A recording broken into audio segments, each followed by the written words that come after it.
Back at her desk and completely unaware of what was going on with Lisa in the meeting upstairs, Victoria's mind raced with thoughts of Michael. She couldn't help it. Despite her best efforts, her ex really knew how to get under her skin. She shook her head, as if she could shake the thoughts right out, then refocused on the screen in front of her. But after 30 seconds of looking over the numbers on the table she was meant to go over, her mind once again turned to Michael. I have to tell Olivia not to answer the door for him when he comes up, she thought. He has to know he's not welcome to drop by my home whenever he feels like it. On the other side of the city, Olivia and Polly had just arrived at Lena's apartment, and Olivia had begun helping Millie clean out the guest room she would be staying in. The two girls laughed and gossiped as they worked, while Polly ran back and forth, checking out each room of the apartment. Olivia loved to see her friends so happy. I'm so glad Millie is able to get away from her family, Olivia thought, and that Lena just happened to have an extra room in her apartment. This worked out so perfectly. Olivia smiled as she walked over to the bed to put on some fresh sheets. All of a sudden, she felt a strange tingling sensation throughout her entire body. She dropped the sheets in shock and grabbed onto the nearby desk to steady herself. What is happening to me? Olivia panicked. I've never felt anything like this before. Olivia? Millie shrieked, running over to her friend. Are you okay? Polly scurried over, licking Olivia's hand to comfort her. As quickly as it had begun, the tingling sensation stopped. Olivia righted herself, smiling reassuringly at her friend. Yeah, I'm fine. I think I just had a little too much caffeine today, Olivia joked. She didn't want her friend to worry. Am I fine? Olivia wondered. I hope whatever that was doesn't have something to do with my powers. Olivia pat Polly on the head to let her know she was okay, and tried to put her worries aside, instead busying herself with helping Millie. So, what did your dad say when you told him you were moving out? Olivia asked. Nothing, Millie smirked. He's always been a wuss when it comes to confrontation. One time he even bought my mom a car just so she wouldn't make him go to couples therapy. Millie and Olivia shared a laugh. Olivia couldn't believe a man as weak as Millie's dad could be the principal of their entire school. Anyways, when he saw how serious I was about moving out, he knew there was nothing he could do to stop me, Millie said nonchalantly. Besides, we're almost 18. And our parents really won't be able to control us anymore. Olivia thought of her own parents and the conflict they were dealing with. Sometimes it felt like she was the parent and they were the children with the way they'd been acting. For the briefest of moments, Olivia envied Millie, but then she remembered how much she loved her parents. I think it's really brave of you to move out like this, Olivia reassured her friend. And I know Lena could use someone here. You can make sure she doesn't die of nutritional deficiency from eating only instant noodles. Are you kidding? I'm gonna have to force feed that girl a vegetable, Millie quipped, sending the two girls into hysterical laughter. You guys have no faith in me, do you? Lena joked as she entered the room holding another one of Millie's boxes. Well, you haven't exactly inspired any faith yet, Olivia answered. When was the last time you ate something green? Lena put the box down. Today, actually, she said, putting her hands on her hips defiantly.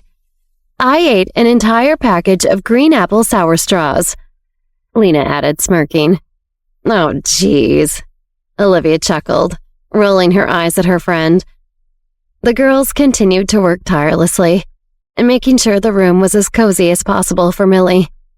When they finally stopped, they realized the sun had gone down long ago. I'm starving, Millie said, flopping onto her newly made bed. Olivia plopped down onto the bed next to her and her stomach growled. She grabbed her belly. I guess I am too, she laughed. The girls turned to Lena. I don't suppose you have anything to eat? Millie asked doubtfully. Of course I do, Lena said defensively. As long as you like instant noodles and candy, I've got tons of food. Olivia and Millie rolled their eyes.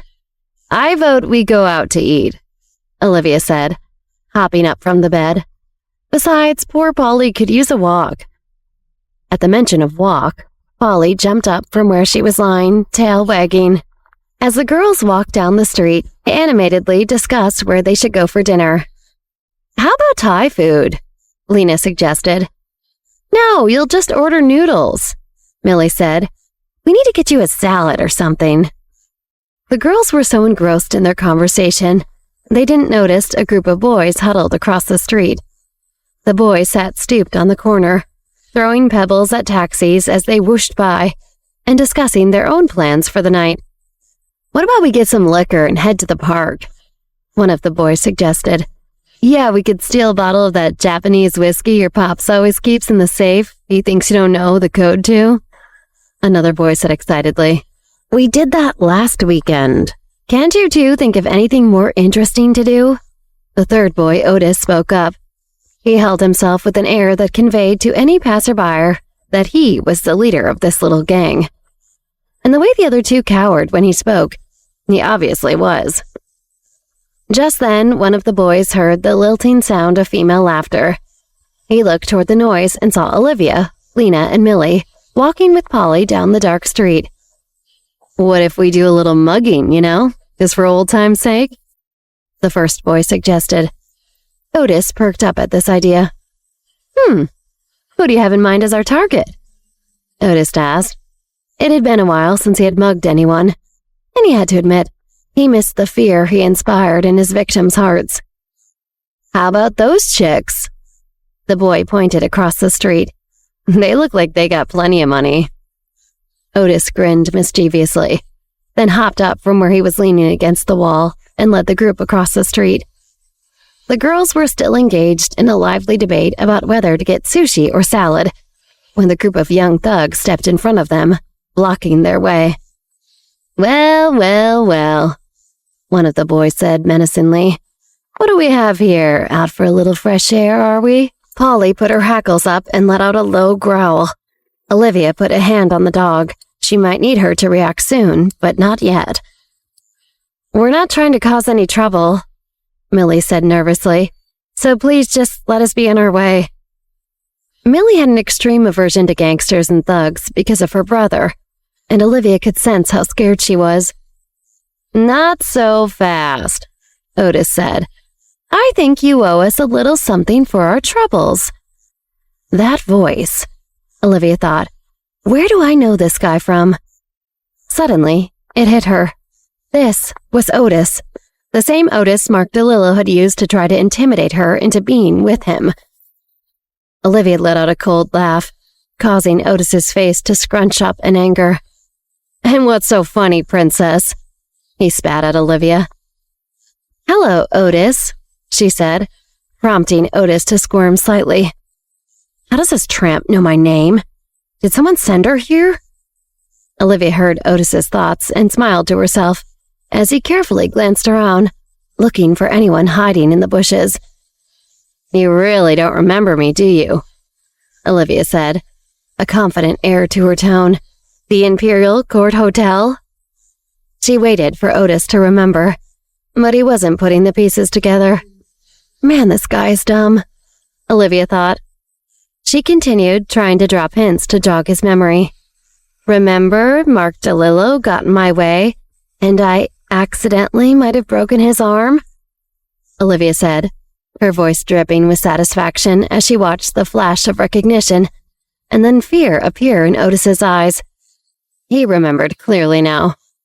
The way Olivia picked up a chair and hurled it down onto Mark's extended arm. He had never met a girl with so much strength and determination, and seemingly no remorse for the incident, despite her insistence it was an accident. Olivia, you know this guy? Lena whispered. Unfortunately, Olivia answered, grinning at Otis. Let's just get out of here then, come on, Millie insisted, still fidgeting with fear next to Olivia. Millie made to leave, and one of the boys blocked her path. He knew to be scared of Olivia now, based on the way Otis was acting around her. But he wasn't going to be scared of a weakling like Millie. Just let us by, Millie said, more forcefully this time. I don't think so, the boy said, then shoved Millie. Polly went nuts at this. She started growling and baring her teeth at the boys. Oh, you really messed with the wrong one this time, Olivia thought. Just as she was about to let Polly go, a booming voice sounded from behind them. Hey, what do you think you're doing? The voice boomed. Suddenly, another group of thugs, these ones clearly older than Otis and his gang, appeared. Millie slumped down into herself when she saw who led the group. It was her own brother, Derek. Oh, God, she thought. She didn't know who was capable of tormenting her more, these guys or Derek. Derek, Otis said. What a surprise. Derek completely ignored Otis, instead walking straight up to the boy who had shoved his sister. I said, what do you think you're doing? At the distraction, Millie started to back away. Come on, you guys, let's get out of here, she hissed to Olivia and Lena. The girls followed her quietly, trying not to draw any more attention to themselves. As they scurried off, Olivia couldn't help but look over her shoulder and smirk as she watched Otis and his boys tremble in fear. Which hand did you use to shove her? Derek asked, towering over the boy who pushed Millie. Shaking, he held out his left hand. I used my left hand, sir, he said, his voice trembling with fear. A lefty, huh? Derek smiled at him, and the boy nodded, confused by his sudden levity. Can I see your hand? Derek asked. The boy looked back at his friends nervously, and they nodded their heads. Don't worry, I won't bite, Derek reassured the boy, still smiling. Carefully, the boy extended his hand, and Derek gently took it in his own. He held the boy's hand in his for a moment, smiling warmly at him. Then, in the blink of an eye, he pulled a switchblade out of his pocket and sliced through the boy's hand, holding it tightly as the boy screamed and squirmed. Finally, Derek let go of the boy's hand, and he crumbled to the ground, crying and clutching his bleeding left hand. I told you I wouldn't bite. Derek laughed at the boy, and then his face grew dark. If you ever touch that girl again, I'm taking your hand with me. I get to hurt my sister, he thought, not you. The boy nodded through his tears. Come on, let's get out of here. I hate children, Derek said, turning to leave. As soon as he turned to leave, Otis and the other boy fell to the ground to help their ailing friend. Derek continued down the street, never looking back.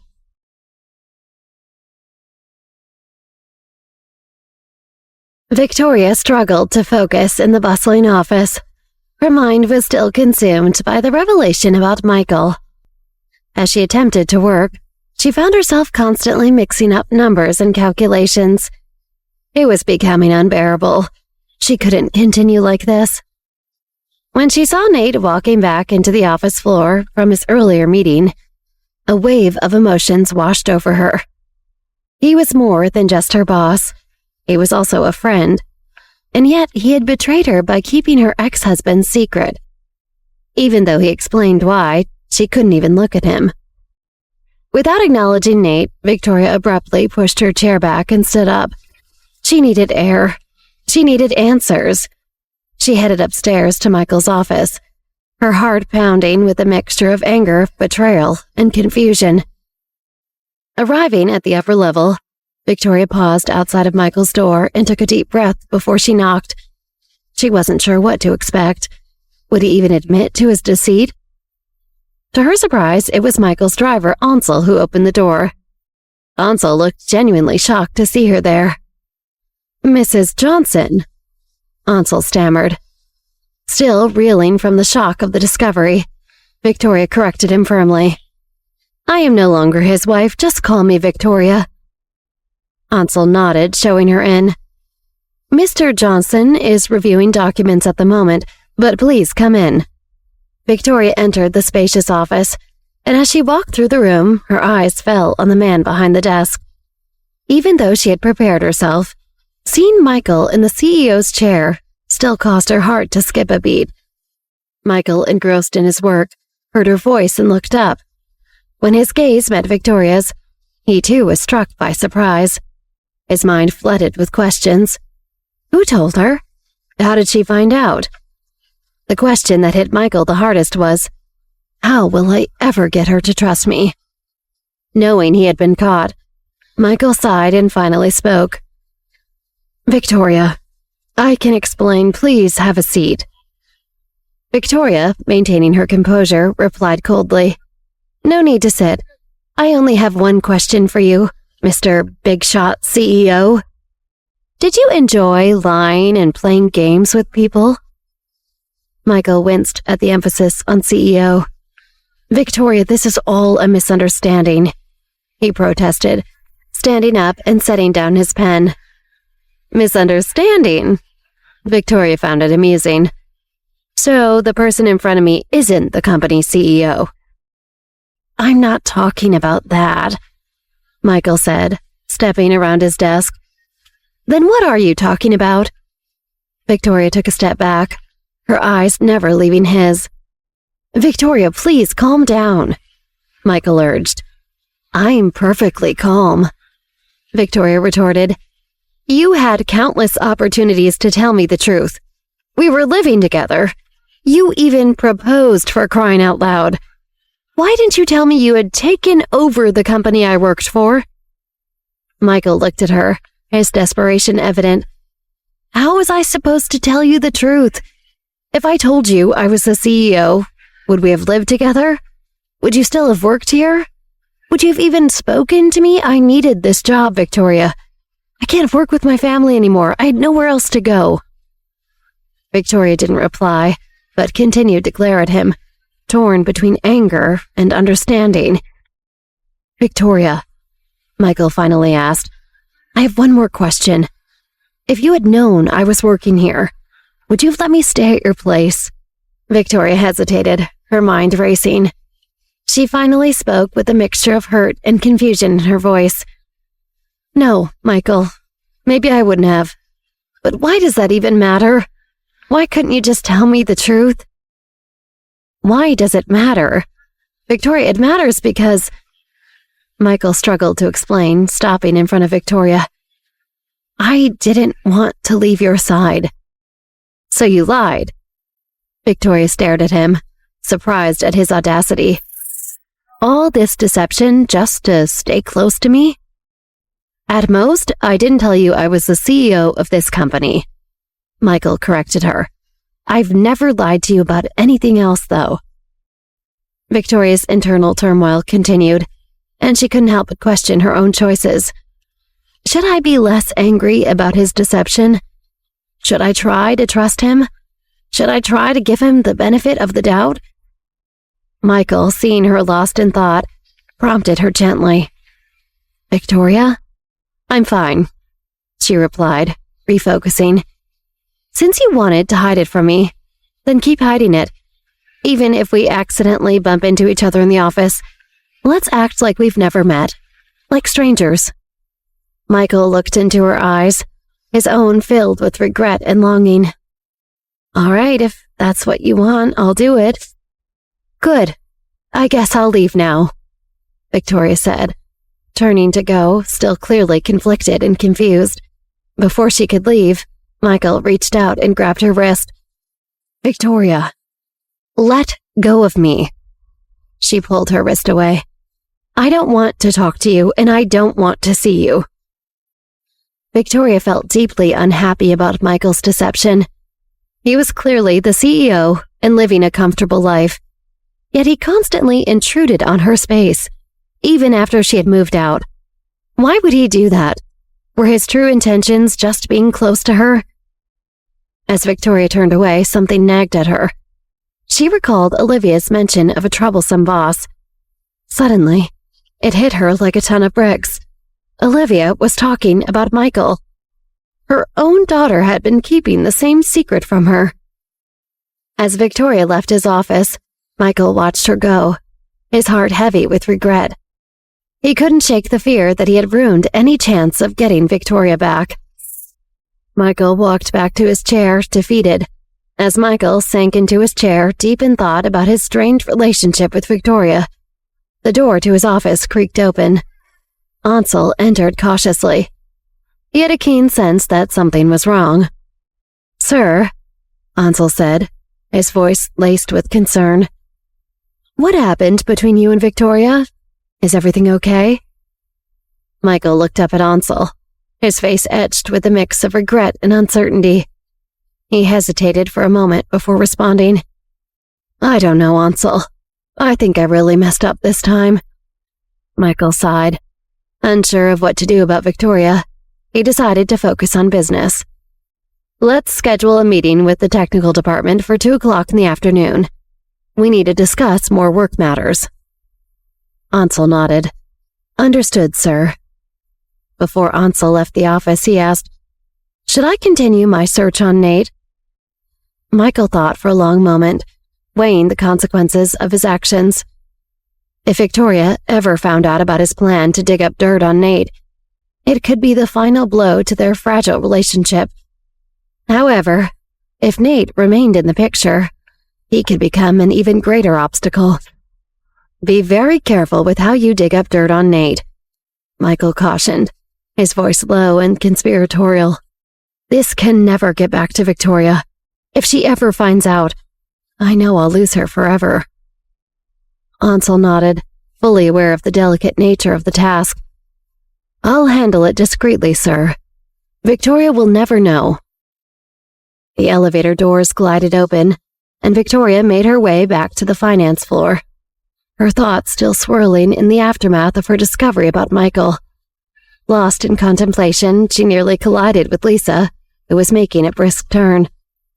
"Oops, sorry," Victoria exclaimed, jolting back to reality. Lisa, with a chilly stare, greeted her. "Victoria?" Victoria raised an eyebrow, her curiosity piqued. "Lisa, what's going on?" Lisa clenched her teeth, her tone dripping with sarcasm. "I never pegged you for a backstabber, Victoria." Victoria was taken aback, her response sincere. "Wait, what, backstabber? I'm not sure where that's coming from, Lisa." Lisa snorted, her words laced with skepticism. "Oh, come on, Victoria, you're all sweet and innocent, but deep down, you're quite the little plotter." Victoria leaned in, her voice earnest and puzzled. "Lisa, I have no idea what you're talking about. If you've got a problem, let's talk about it." Lisa rolled her eyes, her cattiness undeterred. "You think I didn't see you coming out of the CEO's office just now?" Victoria sighed, trying to clear up the misunderstanding. "Lisa, seriously, I was dealing with a personal matter between Michael and I. It had nothing to do with whatever drama you have with the documents." Lisa, her jealousy simmering beneath the surface, pressed further. "A personal matter? What could be personal between you and Michael?" Before Victoria could respond, Nate's voice called out, pulling her attention away from Lisa. "Victoria!" Nate exclaimed as he approached the two women. Nate addressed Victoria, ignoring Lisa's presence. "Victoria, can we talk?" Lisa, feeling left out and jealous, couldn't resist the urge to interject. She cleared her throat conspicuously, trying to get Nate's attention. Nate, momentarily distracted, turned toward Lisa. "Oh, Lisa, sorry, I just need to talk to Victoria for a moment." Lisa interrupted with a flirtatious tone. "Nate, darling, I never mind being in your presence. I quite like it, actually. But Victoria and I are discussing an important matter. Could you give us a minute?" Nate looked at Victoria for confirmation. Annoyed by Lisa, Victoria only addressed Nate. "Actually, I'd be happy to talk to you, Nate. Anything to get out of this conversation." Lisa tried to hold her tongue so she wouldn't explode on Victoria in front of Nate. Trying to break the tension between the two women, Nate asked Victoria, "You want to go outside then?" Victoria nodded and walked off with Nate. Lisa's jealousy simmered beneath the surface as she watched her two colleagues walk away together, her mind racing with envy as she clenched her fists. How could she get him back when he barely even looked at her? And what was Victoria up to? Coming out of Michael's office and now having private conversations with Nate? Is Victoria trying to get me out of the picture so she can have Nate all to herself? Lisa said aloud. "That bitch," she muttered as she walked back to her office. Still upset with Nate, Victoria kept her distance as they walked outside. "I just want to apologize again, Victoria," Nate said, as he held the door open. He continued, "I shouldn't have withheld what I knew about Michael from you. I just didn't know how to approach everything." Victoria sighed, her frustration with the men in her life palpable. "Your approach should have been telling the truth," she snapped at Nate. Nate looked away, a hint of wounded pride, but he understood Victoria's frustration. Victoria felt bad. She sighed, knowing she shouldn't have snapped at Nate like that. Her real frustration was with Michael. "I'm sorry, Nate, I shouldn't have snapped at you. I'm just confused about everything." Nate nodded understandingly. "I get it," he said. "Can I make it up to you?" Nate asked. Victoria looked shocked but flattered. "What do you mean?" Nate grinned, his charm working its magic. "Can I take you out for dinner, as an apology?" Nate continued. Victoria smiled as she thought about Nate's offer. "A big apology, huh?" Nate leaned in, his voice dripping with flirtation. "It'll be a big apology. Flower dinner, maybe even dessert." Victoria laughed at Nate's charm. "Well, since it's a big apology, how can I not accept it?" Nate smiled broadly. "Great. Let's set a date." Nate pulled out his phone, his eyes twirling with excitement. As Victoria watched Nate, she couldn't help but wonder how he could make her feel butterflies after her earlier anger. As they continued to chat and flirt, Nate couldn't help but be curious about something. He leaned in slightly closer to Victoria. "Victoria, I have to ask, how are you feeling about Michael now that you know he's the CEO?" Victoria's smile faded as she looked thoughtful. "I'm conflicted, Nate. On one hand, I can't believe he kept this from me. I don't know if I can trust him after all these lies. But he's Michael. He'll always have a special place in my heart." Nate nodded, his internal thoughts stirring. He saw an opportunity here to gain Victoria's favor. If I can use her distrust of Michael to my advantage, maybe she'll start leaning on me for support, he mused to himself. Out loud, he said, "I understand your concerns, Victoria. Just know that I'm here for you. No secrets, no lies." Victoria appreciated Nate's support. "Thank you, Nate. You've been a good friend through all of this." Nate smiled warmly, his internal plan falling into place. "Soon, Victoria," he thought, "you'll realize you can trust me completely. And Michael will be out of the picture."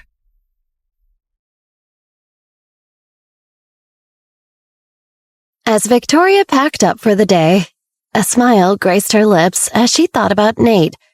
She couldn't help but feel excited about their upcoming get-together. Or was it more than that? Did she want it to be a date? As she attempted to make sense of her feelings for Nate, the rhythmic clacking of Lisa's heels interrupted her thoughts. Victoria heard Lisa coming to a halt behind her and offered a silent prayer for patience, hoping to keep it to herself and ignore Lisa's provocations. "Answer me something, Victoria. What's your plan here? You convinced Michael that I tampered with financial paperwork, and what's next? You want my job?" Lisa's voice was sharp and laced with accusation. Victoria let out an exasperated sigh, frustration simmering just beneath the surface. She crossed her arms, leaning against her desk in an effort to remain composed.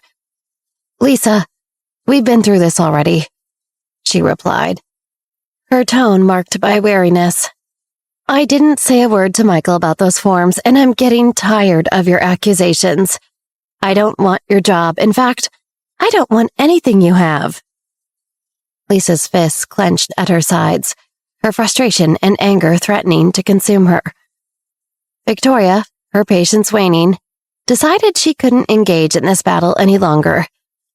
"If you have nothing else to say, please move aside. I've had a long day and I just want to go home." "You're lying, Victoria. I know you're trying to make me look bad," Lisa retorted, her tone dripping with skepticism. Victoria, standing her ground, locked eyes with Lisa. "Whether you believe it or not, Lisa, I didn't go to Michael. I'm not the only one aware of what you're doing with the documents. Anyone in the office could have gone to Michael, but it wasn't me. Stepping forward, Victoria challenged Lisa further. I've had enough of your baseline accusations. If you keep this up, I won't hesitate to work with Shelley and the rest of the team to address the situation. You've been nothing but demanding and demeaning. No one on the team likes you. So if you want a war, know that it won't just be me. It'll be an army, with everyone else on this team. Lisa's anger flared wildly, and she couldn't believe Victoria was standing up to her in this way. You think you can threaten me, Victoria? I'm your boss and I have the power here. Unfazed, Victoria responded firmly. I'm not afraid of you, Lisa, and I won't engage in this back and forth any longer. Would you mind moving out of the way? She attempted to walk past Lisa, but Lisa kept blocking her path, turning their encounter into a frustrating game of cat and mouse. Victoria, Lisa said menacingly, remember, I don't play fair. If you plot against me, I will destroy you. She emphasized her intention for revenge. Victoria realized that Lisa wouldn't relent until she engaged in her game. I'll remember that, Victoria replied, meeting Lisa's gaze. Now, could you please move aside? Lisa, seething with anger and frustration, couldn't resist delivering one last jab. She turned towards Victoria as she was leaving and taunted, Oh, and speaking of your precious Nate, she said with a sly smile, maybe you should ask him about his past with me. Victoria's eyes widened with curiosity and concern, compelling her to turn around and demand answers. What do you mean, Lisa? What's going on between you and Nate? Lisa, savoring the tension she had created, paused for a moment, enjoying the anticipation in Victoria's eyes. You'll find out soon enough, Victoria.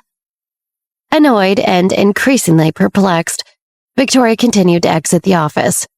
She could sense that Lisa was still watching her, which only deepened her frown. Victoria muttered under her breath, Psycho. As Lisa hatched her plan to oust Victoria from the company, she entered the elevator and pressed the button for the upper floor. She knew she needed some serious firepower to take on Victoria, and decided that enlisting her influential father, Godfrey, was the way to go. Godfrey was an important shareholder in the company. If she were going to go up against the team, she knew she would need someone with power, and he was perfect. Without waiting for a formal greeting, Lisa burst into Godfrey's office, channeling her inner drama queen. She turned on the waterworks and declared, Dad, help me. Godfrey, busy with paperwork, set down his pen and looked up, concerned. What's wrong, Lisa? How can I help? Lisa continued with her act, sniffing dramatically. Dad, I've been framed. Someone sent those finance documents to the president and claimed that I tampered with them. You know that's not me at all. Godfrey's eyes widened in shock. What? Who did this to you? It's Victoria from the finance department, Lisa said, her voice trembling with faux anger. She managed to worm her way into Michael's head, making him think I'm trying to sabotage the department. Godfrey frowned deeply. Victoria, why would she do this? Does she have a grudge against you? Lisa shook her head, her fake tears flowing more freely now. I don't know, Dad. The only thing I can think of is that she has a huge crush on Nate. She sees me as a threat, trying to steal Nate and my job. Godfrey processed the information in silence. Lisa could see that her story was working its magic. Dad, please help me, Lisa implored, trying to force some real tears to appear. None came, but she could tell her father was sympathetic. I can't let her get away with this. You're too talented at your job to be framed over something so trivial, Godfrey conceded. You've received accolades, and honestly, you're overqualified for this company. You mentioned they accused you of tampering with financial documents, correct? Lisa nodded eagerly, hiding her delight. Her plan was falling into place. Come here. Come here, Godfrey said, gesturing to the computer. He manipulated some numbers on a document, printed it out, and handed it to Lisa. Have Victoria rush this form through the finance department. Tell her the client is pressuring the company to complete it immediately and send the money. Okay, Lisa agreed, her excitement barely contained. She was winning her father over. And then? Lisa inquired. If she rushes it through, they'll see she's careless with her job, Godfrey explained. They'll think she jeopardized the company by submitting incorrect numbers for our biggest client, causing us to lose millions. No one likes losing $1 million, my dear. If that doesn't cost her her job, we may need to take more drastic measures. Thank you, Dad, Lisa said, taking the document with a victorious smile. Oh, and have someone else send the form. Make sure it's not from you. We don't want this to trace back to you, Godfrey cautioned. Lisa nodded. Thank you again, Dad. Of course, sweetheart, Godfrey said, relieved to see his daughter smile. And remember to invite Nate over when he has some free time. Just tell him it's my invitation. Privately, Lisa couldn't help but worry about her father's interest in Nate. Her internal dialogue raced. He wants to see Nate. What if Nate tells him what really happened between us? She hadn't told her father that things with Nate had ended horribly, that he barely even looked at her now. Lisa couldn't worry about Nate right now. She'd have to work on getting him back once Victoria was gone. Instead of answering her father, Lisa nodded with a wicked grin as she left her father's office. Tomorrow would be Victoria's worst day, and Lisa couldn't wait. The next day, Victoria sat at her desk, struggling to work. Thoughts of Michael and Lisa ran through her mind so much that she couldn't focus. Victoria, what do you want to eat for lunch? Shelley asked. I don't know. What do you guys want to eat? Victoria glanced at her computer screen, where a pile of unfinished work awaited her attention. Her mind drifted to the mess at home, her mounting workload, and the feeling of being overwhelmed. Shelley, always eager for a food adventure, piped up. There's a person from a sushi restaurant downstairs handing out coupons today. We can get 10% off sushi. Sounds like a great deal. Others in the office chimed in, expressing their interest in sushi. One of them said, I'm up for sushi too. Okay. Shelley took out her phone to place an order. She turned to Victoria and asked, Victoria, what kind of sushi do you like?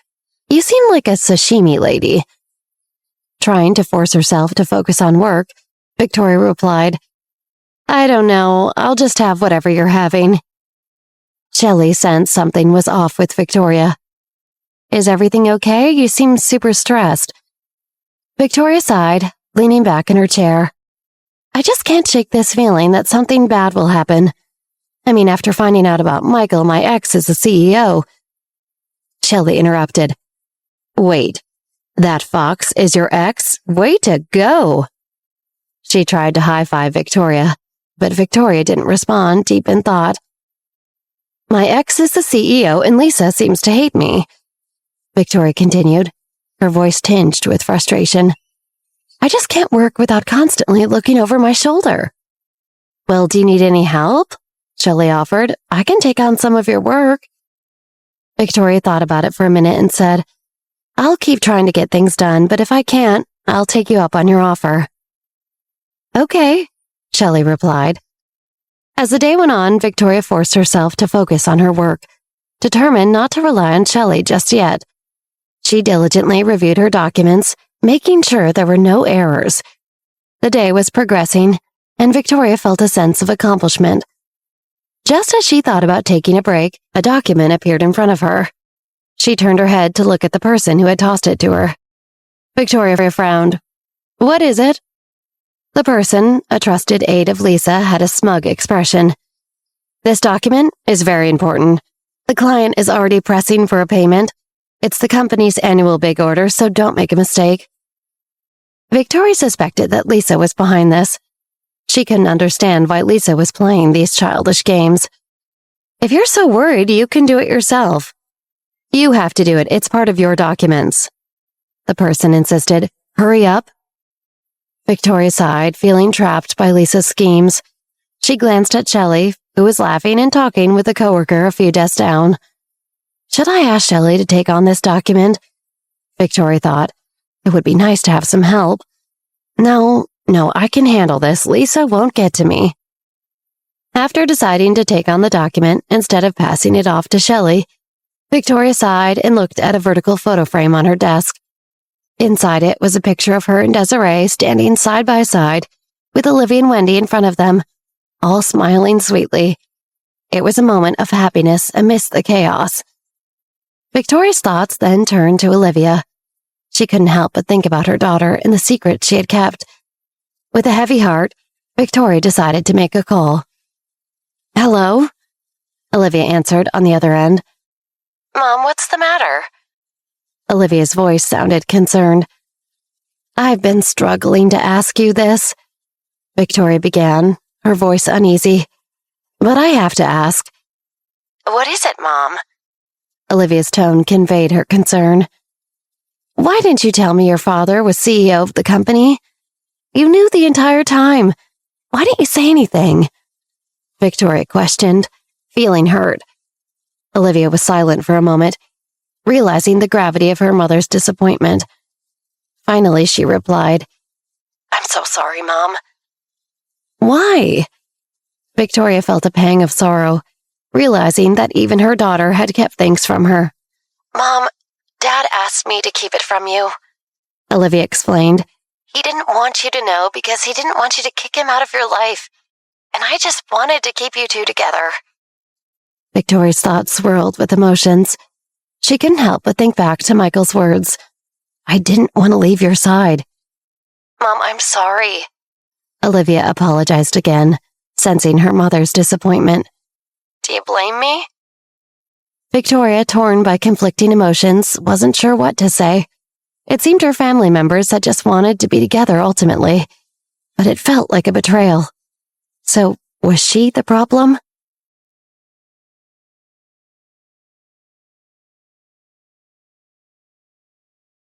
Olivia read her mother's thoughts and could see how conflicted the news of Michael's position at Confluence Technology made Victoria. But it wasn't simply that Michael was currently her boss. It was also that Olivia had known about this the whole time and had kept it a secret from her. She could understand her coworker Lisa going behind her back, but her own flesh and blood too. It was unthinkable. Olivia felt a pit in her stomach. She hadn't meant for her mother to find out like this. Mom, I'm so sorry, Olivia finally said. Dad didn't know it was the same tech company you worked at when he bought it. He and I just saw there was a company that could be doing better and decided to turn it around ourselves so we could turn it into a successful video game company. I should have told you the second we found out, but I didn't want you to think it was just that Dad was trying to get close to you. It was an honest mistake, really. Olivia tried to convey her sincere apology as best she could over the phone. She really wished she was able to talk to her mom face to face. The radio silence was killing her. Olivia made a mental note to learn how to read thoughts over the phone. She didn't know if it was possible, but she would give anything to listen to what her mother was thinking at that moment. I'm so sorry, Mom. I promise I'll make it up to you. I don't know how yet, but I promise I will. Olivia pleaded. Are you mad at me? Victoria sighed. How could she be upset with her daughter? Olivia may have been mature for her age, but she was still a teenager. Really, it's Michael who should have told me after all, Victoria thought. I don't blame you, Liv, Victoria finally said. Olivia let out a sigh of relief. It's not your fault for wanting to keep the peace while we're all living under the same roof, Victoria continued. She really wants us to be a complete family, doesn't she? Victoria mused to herself. She wished she had all the answers to make Olivia's worries go away. Have fun today in the park with your friends, Liv, Victoria said sweetly. Don't worry about a thing. This is between your father and me. Okay, Mom, I love you, Olivia said, her head lowering as she hung up the phone. Have I put a wedge between my parents by not coming clean about Mom and Dad working at the same company? Olivia worried. It felt like her parents were so close to getting back together only a couple of weeks ago. But now everything seemed to be falling apart.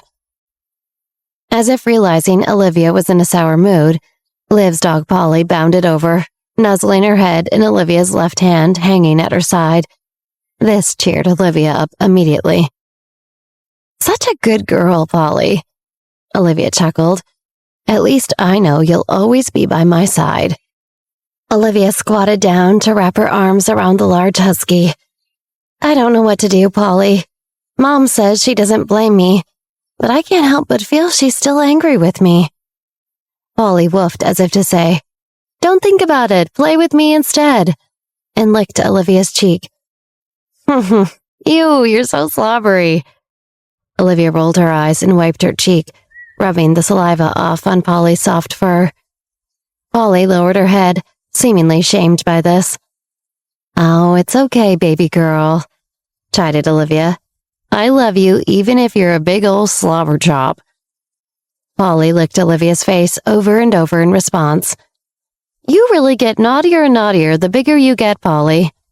Olivia laughed. "All right, come here, I'm gonna get you." Olivia playfully lunged at Polly, but Polly nimbly dodged out of the way, her tail wagging back and forth. "Oh, you know how to dodge now, huh?" Olivia said mischievously. "All right, let's see how good you are." Olivia chased Polly all around the park green, and for a moment, Olivia's troubles felt miles away. She decided, even though she apologized to her mother over the phone, she would make sure to stop by the office to talk to her in person. That way, Victoria would know how truly sorry Olivia was for the omission. As Olivia and Polly played, the sun dappled through verdant green trees, and birds sang in the distance. Click, click, click, went the shutter of a camera. Not too far away, at the picnic tables, Danny Wilson captured the uplifting scene between the dog and loving owner. Danny smiled with satisfaction as he took the photos. "Bro," scolded his sister, Carrie Wilson, who had volunteered to be his assistant today. She carried an array of equipment bags, both big and small, over her shoulders and did not seem pleased. "Are you some kind of idiot?" she continued. "Didn't you get in trouble with Olivia last year for doing this exact same thing?" Previously, Danny had taken a photo of Olivia playing with Polly and submitted it to the Marshall School's annual campus model competition without her knowledge, and it had become quite the scene. "Ugh," Danny scoffed, snapping a few more photos. "That's in the past. And besides, Olivia said I could take photos as I pleased this time around. After seeing how well our photo did last, she had a change of heart." Danny beamed with pride as he said this. It really had been some of his best work. Now that he had even better equipment and even more experience, he was sure he could top last year's photo and win the competition yet again. "I don't understand you two at all," Callie huffed. "Come on, Danny. Come on, Callie," Millie sang out. "Skewers are ready. Why don't you take a break? You've been working so hard." "Thanks, Millie," said Danny, taking a kebab. "Really appreciate you and Steve coming out with us today. Seriously, you can work with us anytime." Millie laughed. "Sure, if it's okay with Olivia, we'd love to. Maybe I can take photos of you sometime," Danny added. Millie choked. "Oh, no, I'm way too shy for that." She blushed at the idea. "You don't want this hack taking your photos anyway, Millie," joked Callie. "Eat first," Steve insisted, trying to break the tension between the sparring Wilson siblings. "We can take pictures later." "All right," the Wilsons responded, setting it aside for now. As Millie ate, she suddenly realized how hungry she was. She didn't realize how much work being a camera assistant would be. When Olivia and Polly made their way back to the picnic tables to join the gang, Danny scrolled through the photos he had taken to pick out the best ones. One by one, he swiped through the photos, each one better than the last. The perfect angle, the perfect lighting, the perfect composition. But when Danny Wilson flipped to the most recent few photos he took, his smile dropped. He enlarged the photos and zoomed in on the top right corner. What Danny saw sent a chill down his spine, his forehead covered in a layer of cold sweat. No way. Danny said under his breath. Phew, Olivia said as she sat down at the table. Polly is becoming more and more disobedient. Millie laughed. You sound like you're Polly's mom. Olivia chuckled. I guess all mothers are critical of their daughters. I blame Wyatt for her bad behavior, though. He used to be such a sweet little pup. Polly barked, causing everyone but Danny to laugh. Oh, I want a dog, Millie said wistfully, picking at her skewer. Don't, Olivia joked. You don't want to become a bitter old mother like me. Danny didn't want to break up the light mood, but he had to show Olivia what he had discovered. It was a matter of life and death. Olivia, Danny interrupted. Take a look at this. Danny tilted his camera towards Olivia to get a better look. These are really beautiful, Danny. Incredible work, Olivia praised. Look closer, Danny said, zooming in on the right corner of the screen. Olivia squinted until she saw it. A man hiding among the bushes with a silenced gun pointing directly at her. Danny swiped through the images like a flipbook. In the next image, the assassin had two figures behind him. In the next, one of the figures had a knife to his throat. In the third, Olivia could see blood pouring down the assassin's throat, while one of the figures tapped a communication device in his ear.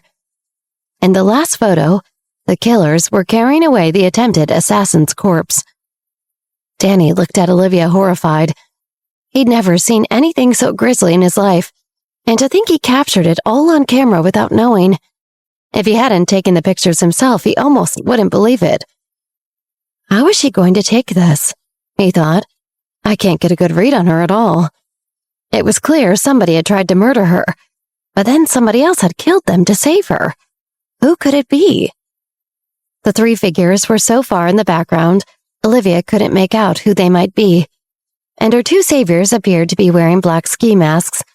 This was troubling, but people making an attempt on her life was sadly not new to her at this point. Olivia smiled at Danny calmly and said, Well, it's a good thing those two guys showed up in time, huh? Danny couldn't believe how coolly Olivia was taking this. Were assassination attempts that common in her life? If the killer had been murdered, instead, would Olivia still be sitting with them eating kebabs? Olivia, be serious, Danny asserted. What if he's not the only one? You could be in real danger here. Olivia was more preoccupied wondering who it could be this time. Was this another hired gun sent by Monica? Or maybe this was a member of the Seven Families?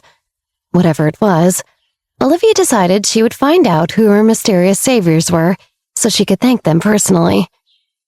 Behind the bushes, two well-built men in ski masks disposed of the body.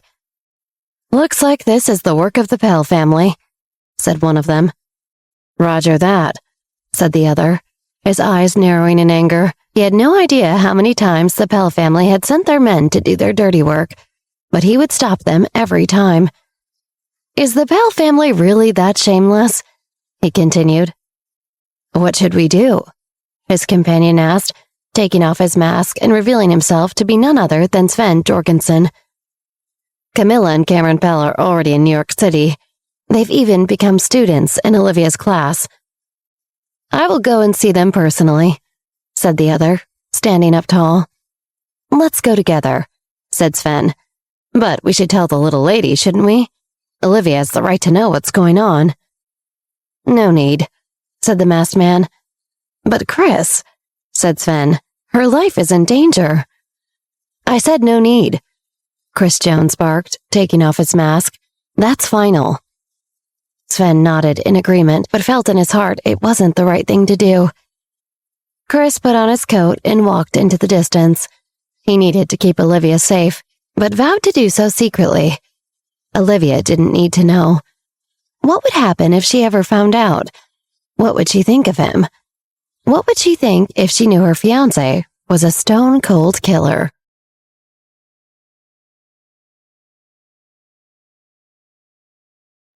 Olivia somehow managed to calm Danny Wilson down after the troubling pictures he'd discovered he'd taken. It was just meant to be a simple, easy-breezy photo shoot in the park, but had turned into a much more harrowing experience. In the background of his photos, Danny discovered a mysterious assassin attempting to take Olivia's life from the bushes. Miraculously, another pair of shadowy figures arrived on the scene and took out the original would-be killer. How can she be so calm about all this? Danny wondered. If people at that level are under that amount of constant threat, I don't think I ever want to be rich and powerful. Steve Shook hadn't made a big deal of it at the time, but he and Olivia shared a knowing look.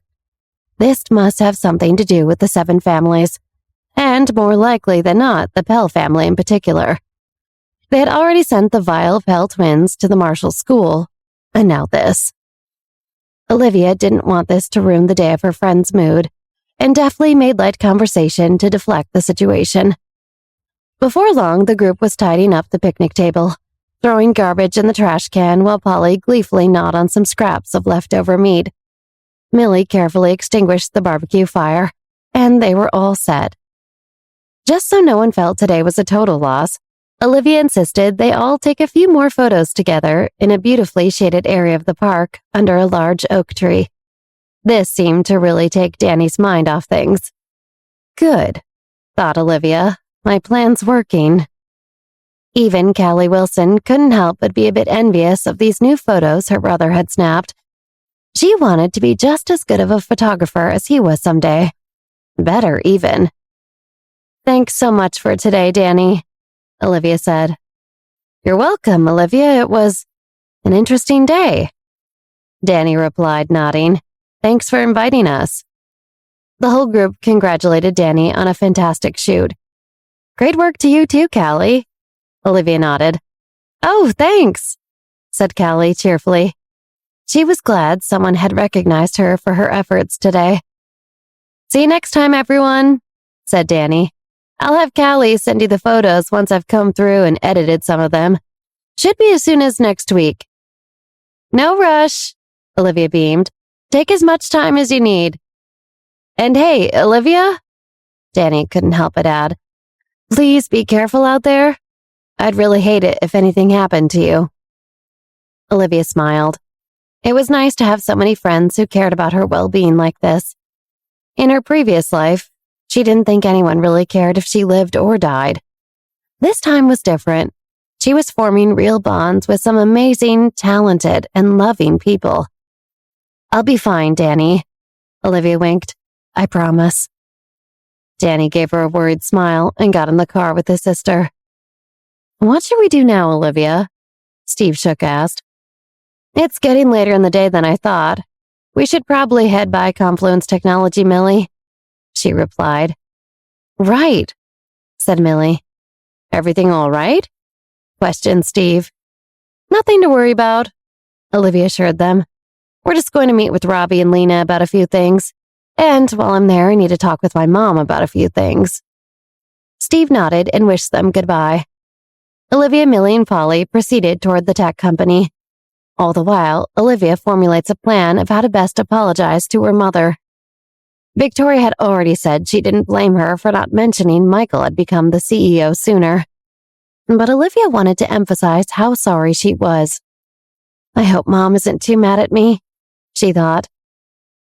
On the other side of the city at Confluence Technology, Victoria had just finished her lunch as well.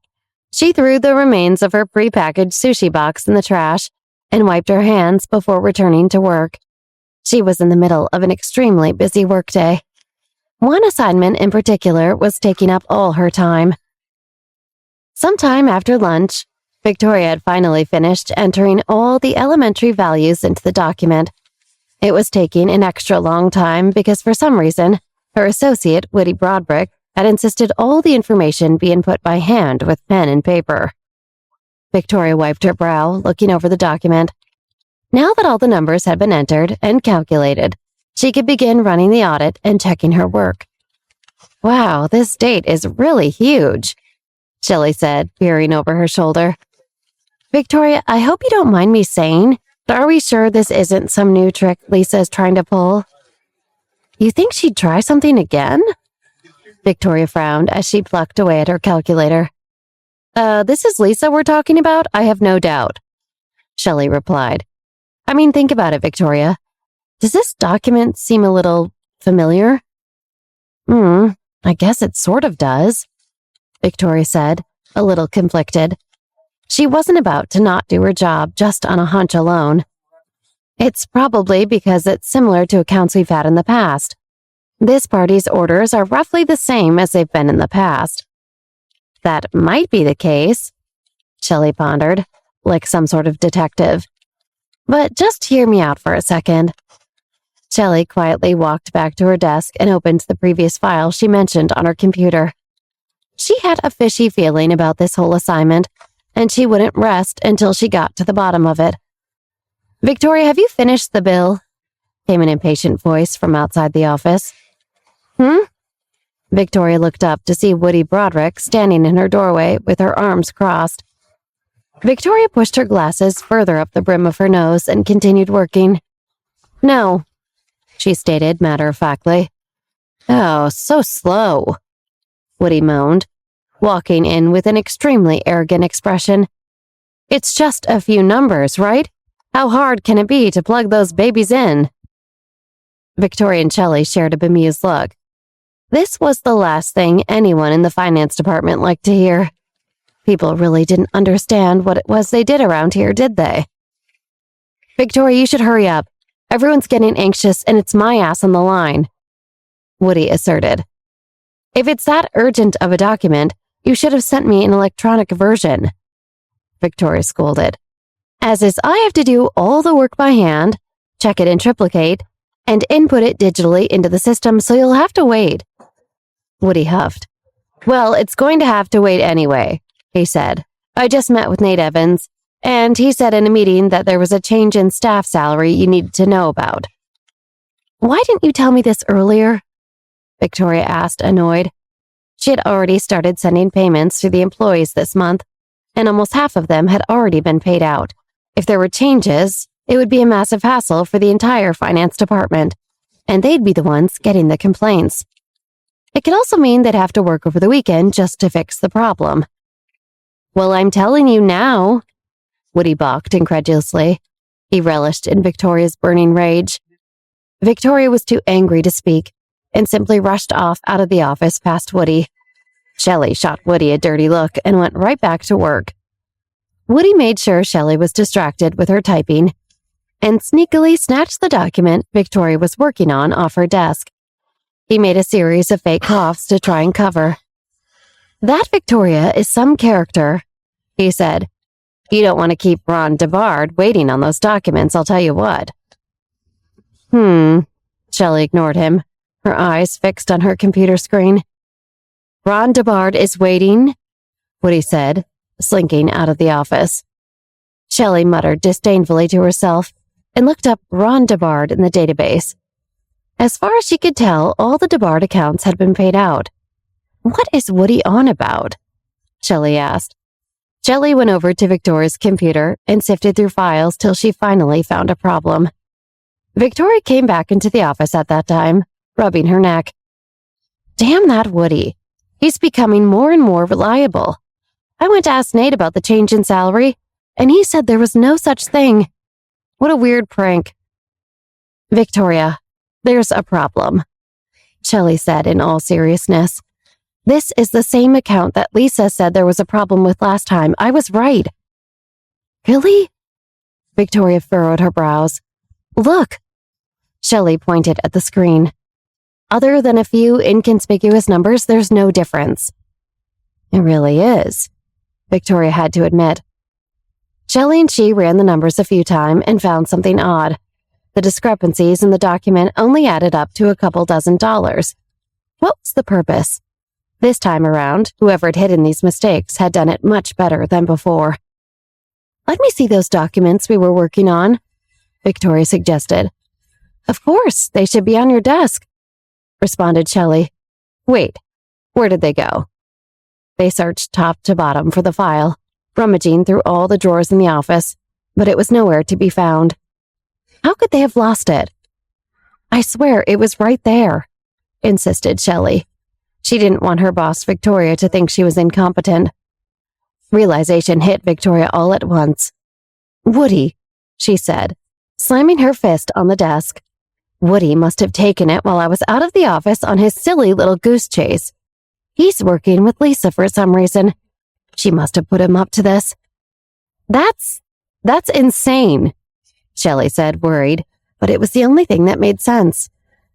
We'll have to repeat the payment, said Victoria. Shelley nodded, realizing this must have been Lisa's intention all along. If the recipient of the repayment was an ordinary customer, it would be fine, as long as the repayment had been made. But it seemed like Rhonda Bard's reputation was not very good. If the repayment was made and it was all a hoax, the company would suffer losses. If the funds are sent over again, the company will need to review it.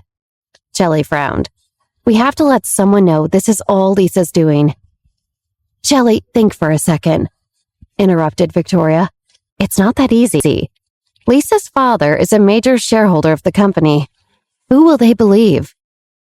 But Victoria, your reputation could be on the line. The entire finance department's future is on the line. Victoria considered Shelley's words and decided she was right. Lisa had really put them in a bind with this one. This sort of low-level mistake involving millions of dollars could ruin someone's career. It might even stop other companies from hiring them ever again. Victoria could be blacklisted from the entire company. Lisa really is ruthless, Shelley said. Let's go. You and me will report her to the CEO right now. Victoria considered her position from all angles for a long time. She looked up at Shelley with a cold look on her face. There's no need, Victoria said. What? What do you mean? Shelley gasped. We have to. No, Victoria asserted, shaking her head. I have another plan in mind. Victoria, I refuse to just sit around and do nothing while Lisa goes behind our backs like this. She's done nothing but try and drag your good name through the mud along with the entire financial department, Shelley said, her face bright red from anger. We need to go over her head on this. We need to talk to the CEO. There's no need for that, Victoria rebutted. I have a plan to fix all of this. You do? Then what is it? Shelley asked anxiously. Lisa has had it out for you since day one. She won't stop till she tosses you out of this company. Victoria frowned. She wanted to get Lisa off her back for good, but the last thing she wanted was to get Michael involved. Most people at the office had not put together yet that Michael and Victoria used to be married and had a child together. Victoria didn't want anyone to treat her in any sort of way because of this. When did everything become so messy and dramatic? Victoria thought to herself. The silence was beginning to make Shelley even more anxious than before. Shelley was determined to teach Lisa a lesson this time. She knew that both she and Victoria were nice, understanding sorts of people. But that didn't mean they would just lie there and be walked all over. Listen, Victoria, Shelley said, cooling down slightly. I know you don't want to make a fuss over this, but at this point, it's us or her. You need to trust me on this one. Victoria knew that Shelley was right about that. If Shelley hadn't insisted on analyzing all the data, they might have missed Lisa's devious trap, lost the company millions of dollars, and their jobs would have been toast. She really has no shame, Victoria agreed. But we don't need to get the CEO involved. Going so far over her head, how would that look? We need to handle this ourselves. I understand what you're saying, Victoria, but respectfully, we've tried handling it ourselves, and that hasn't stopped her. At the very least, we need to bring Nate into this, said Shelley firmly. No, Shelley, snapped Victoria. Nate Evans does not need to know about this. Doesn't need to know about what exactly? Nate Evans was just walking past Victoria's office when he heard his name. He walked into the office, catching both Shelley and Victoria completely off guard. Victoria shot Shelley a look as if to say, Please don't do anything unexpected. But Shelley was already raring to go. Nate, I'm glad you're here, Shelley blurted out. We have a problem with our colleague Lisa. Victoria's face dropped. Here we go, she thought. Nate furrowed his brow, looking at Victoria. Is this true? he asked. Well, that's sort of... Victoria started to explain, but before she could get a full thought out, Shelley interrupted her. This isn't the first time either. Lisa has been nothing but trouble these past few weeks. She has it out for our entire department, but she specifically seems to be targeting Victoria. Shelley continued. What? Nate gasped. What do you mean by trouble? Victoria let out a sigh. It seemed like there was no other way around involving Nate Evans now. She decided to come clean about the matter. Lisa has been falsifying documents, filling them with intentional mistakes that make it look like the financial department and myself are incompetent. The most recent set of errors could potentially cost the company millions of dollars, and it would look like it was entirely my fault. Victoria admitted. If Shelley hadn't found out about it just now, it might have been too late. Nate's head was swimming. He couldn't believe someone at this company would behave so maliciously. This is so much to take in, he said. Why didn't you bring this to my attention sooner? Why am I only hearing about this problem just now? Shelley raised an eyebrow, shooting Victoria a look as if to say, Yeah, Victoria, why didn't we tell someone sooner? I didn't want to worry anyone if it was a problem I could fix myself, Victoria explained. Lisa was very publicly shamed about it in front of the entire department last time. I thought that would be the end of it. So the entire finance department knows about this? Asked Nate. Well, yes, sir, said Victoria hesitantly. Nate grumbled to himself. He was upset Victoria didn't seem to trust him enough to allow him to help him, but was proud of her in a way for standing up to Lisa on her own. He still very much had feelings for Victoria, and he decided to protect her by any means necessary. Maybe this will bring us closer together, he thought. Don't worry about it anymore, Nate assured them. I'm going to find Lisa and deal with this personally. Nate left the office on a mission, leaving Shelley absolutely beaming. Victoria, however, was not pleased. This was already becoming more of a circus than she wanted. See, Victoria, I told you he'd help, Shelley chided. It's not as simple as all that, said Victoria. Lisa's father is still a major shareholder in the company. It's still our word versus hers. Victoria! Yelled a shrill voice from down the hall. Shelley grimaced as Lisa impatiently stormed into Lisa's office, coming from the opposite direction that Nate had just left. Victoria, where's that report I asked for? Lisa growled. Why haven't you submitted it yet? It's way past due. I guess Nate didn't find her yet, Shelley whispered to Victoria. What was that? Lisa snapped.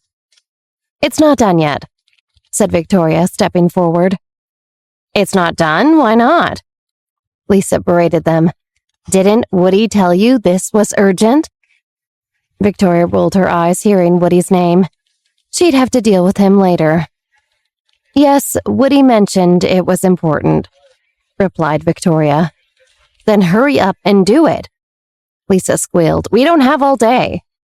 This is the speed these things take, Victoria coldly replied. If your report really is that urgent, then maybe you should have sent me an electronic file. As I told Woody, filling these in by hand is a much slower process that needs extra care. We can't afford any human error. Huh, Lisa snorted. You really make that many mistakes, huh? I'm just careful, Victoria shrugged. I care about my job and this company. Again, you gave me the paper file, so you'll just have to wait. Lisa bit her lower lip angrily. All right, fine, she said. How much longer will it take anyway? A long time, Shelley snapped. She was already way beyond her tipping point. If I find out you were just going slow on purpose to mess with me, I'll report you both, Lisa threatened. Actually, Lisa, Shelley said, the reason it's taking so long is we found a problem with the accounts. We're painstakingly going through and correcting them. Lisa froze stiff. There's no problem with the accounts, she said. There's no need to fix anything. Just sign them off and send them through. If you double my professional opinion, I can tear up the files, and you can have another person start them over from scratch," Shelley said through gritted teeth. Lisa's eyes flashed with fear. She didn't need anyone looking too carefully at the documents before they were submitted. "That's enough," she said, slapping the desk. "Just finish the accounts and submit them to me. That's an order." "I can't do it," Shelley replied, not flinching. Lisa pushed Shelley aside and poked Victoria in the chest as she spoke. "Victoria, I order you to finish that report in half an hour. If it's not on my desk by then, you can pack your bags up and leave this company forever." "Who do you think you're talking to?" said a young woman down the hall. Victoria gasped in shock to see her daughter Olivia marching through the office towards them. "Who gave you the right?" Olivia asked Lisa, furious. "Who are you?" Lisa asked incredulously. "We don't allow random children in the building. How did you get past security?" "I believe I was the one asking the question," Olivia said, standing her ground. "Where do you get off talking to my mother like that?" "Liv, what are you doing here?" Victoria asked as Olivia entered the office. "Mom, are you all right?" Olivia rushed over, hugging her mother and separating her from Lisa. "I'm fine, sweetheart." Surprised as she was to see her daughter storming into her office, her heart warmed watching Olivia come to her defense. "Ugh, Victoria, do you think this office is your personal living room? You can just invite whoever you want?" Lisa said. "It's not bring your daughter to work day, you know." "My mom has nothing to do with me coming here. I'm here on business," Olivia retorted. "Business?" Lisa laughed. "Isn't it a little early to be selling Girl Scout cookies?" Olivia was not amused in the slightest. "What's your name?" she asked Lisa. "Which department are you from?" Lisa puffed out her chest. She hated Victoria, and she was beginning to hate her daughter even more. "Listen here, you little brat," Lisa bellowed. "You don't get to talk to me like that, get it?"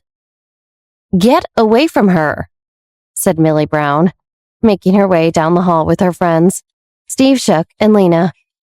"Oh, good, you brought more brats," Lisa scoffed. "We're not running a daycare here, you know. This isn't family playtime." Steve laughed at this. "Doesn't she know Olivia's family runs this company?" he thought. "Get lost," Lisa cursed. "Otherwise, I'm calling security." "Go ahead," Millie dared. "I'd love to see how that goes for you." Lisa shook her head in stunned disbelief. Who are these children, and why did they think they could talk to her like this?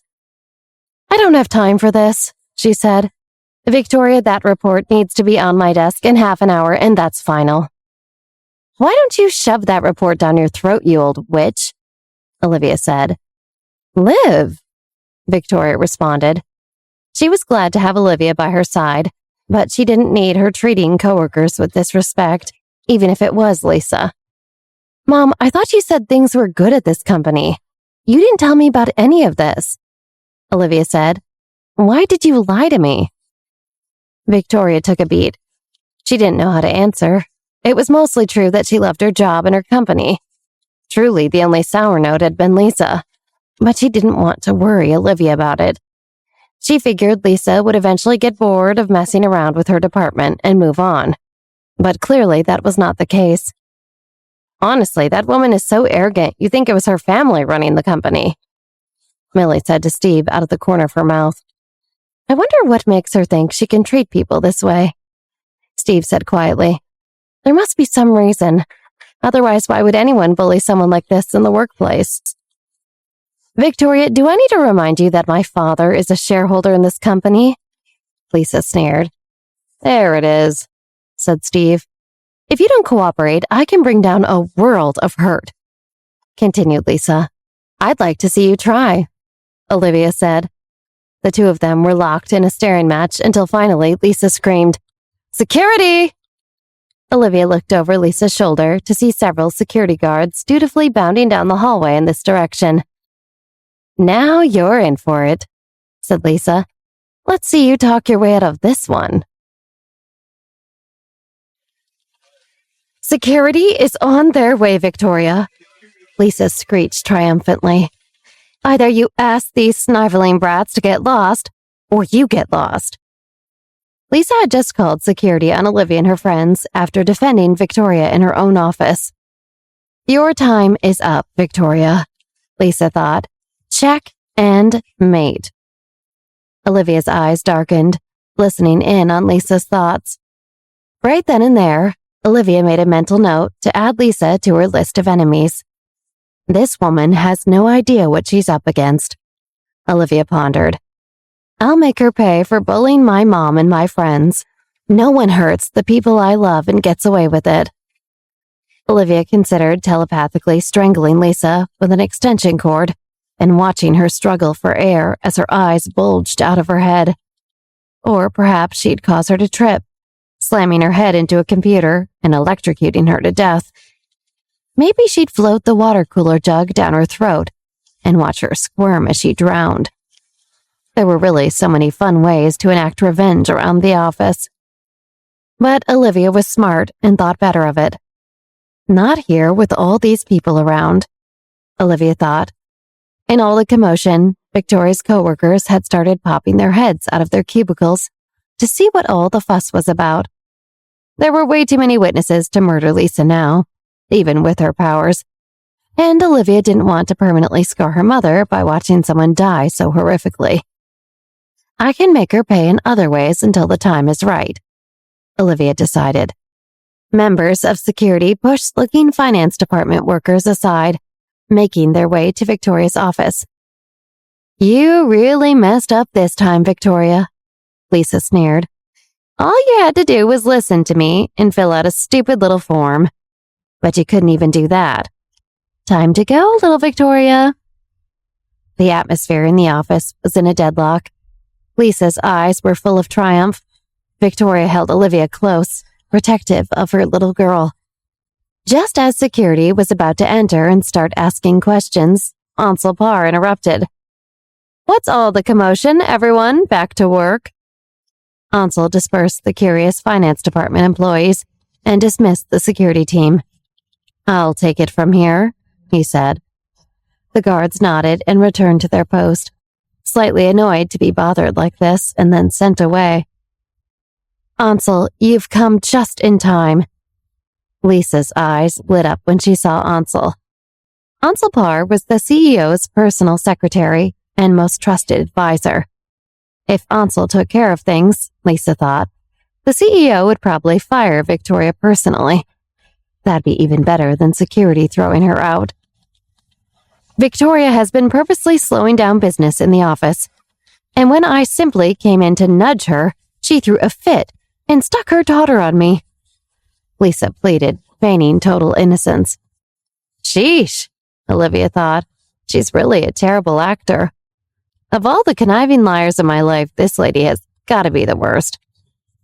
Interesting, Ansel said, clearly not believing a word of this. He scanned the room till his eyes fell on Olivia, and he walked over to her. That's her, Ansel. She's the troublemaker right there. Lisa was interrupted before she could finish her accusation. Miss Johnson. Ansel nodded respectfully. The CEO is waiting for you in his office for your 2:00 meeting. I went to fetch you in the lobby when it seemed you were late, but I can now see why you were so held up. Ansel flashed a judging look at Lisa when he said this. Lisa gasped at this realization. Why would this teenage girl have a meeting with their new CEO? I'm so sorry, Ansel, Olivia said angelically. I didn't mean to keep my father waiting. Scattered gasps and whispers of amazement came from the office. Although they had pretended to go back to work, many of Victoria's coworkers continued listening in, not wanting to miss any of the drama. This had already been the most exciting day in a while, and now it turned out Victoria had a child with their new CEO. No one was more shocked than Lisa, who had turned sheet white. Never in a million years would she guess how this would have turned out. Victoria and him? Lisa's brain was on fire. Excuse us, ladies, but Miss Johnson and her associates have a meeting to attend, Ansel said. As for this issue, we'll have to pick it up at a later date." "No, Ansel," Olivia objected. "I think we need to handle it now. We don't tolerate bullies here at Confluence Technology." The financial department members listening in were shocked at this girl's audacity. Even if her father was the CEO, this was no way to talk to someone. "She sort of acts like she owns the place," a worker commented under her breath. Ansel nodded silently at Olivia's words. "So let's get to the bottom of it right now," Olivia said. "What is it about these documents that are so important, Lisa? Why are you harassing my mother about this?" Victoria clocked the murmurs and mumbling coming from the office space outside her door and broke into a cold sweat. This was exactly what she didn't want to happen. She liked her peaceful office life, and now there was all this drama, and everyone knew she and Michael used to be together. "Livy," Victoria pleaded, pulling on Olivia's sleeve. "Please just let it be. I appreciate that you're trying to help, but it's no use talking to her like this, and this is getting us nowhere. Just let the adults handle it." Olivia thought this over. She needed Lisa to pay for what she did, but she didn't want to cause her mother any grief over it. "Ah," said Lisa with a snort. It really was pathetic of Victoria to have raised such an insolent, scheming, childlike, annoying little Olivia. "Be a good girl and listen to your mother, why don't you?" Lisa added. "She really has no idea the kind of enemy she's making," Olivia thought. Lisa was moving closer and closer to the top of Olivia's kill list by the second. Taking a deep breath, Olivia realized this office bullying was going to be resolved in just one conversation, and that her revenge would have to take time. It would be better to let Lisa think she got away with it and regroup. "All right, fine," said Olivia finally. "But this isn't over. Ansel, I want you to look into this matter personally." "Of course, miss, I will remember to do that." Ansel nodded. He knew Olivia was trying to gain power around the office for herself and her mother. Although he was the CEO's right-hand man, he didn't have absolute control over the entire company.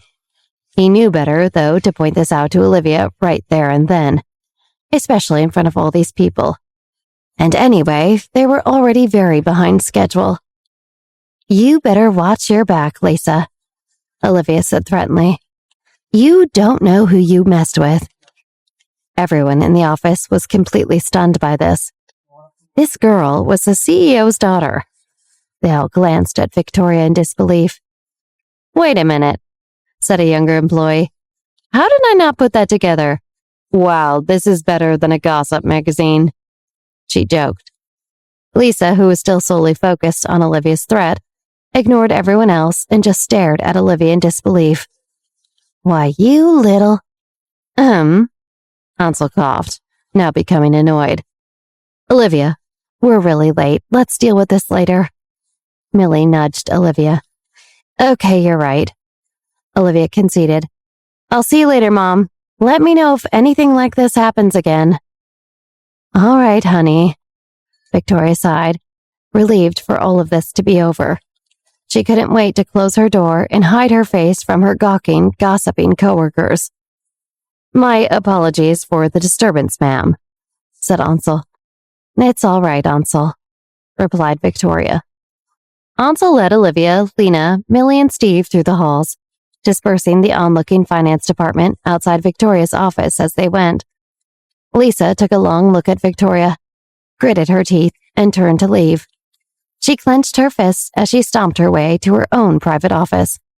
She'd gotten off scot-free for now, but this revelation about Victoria and the company's CEO had put a massive wrench in her plans.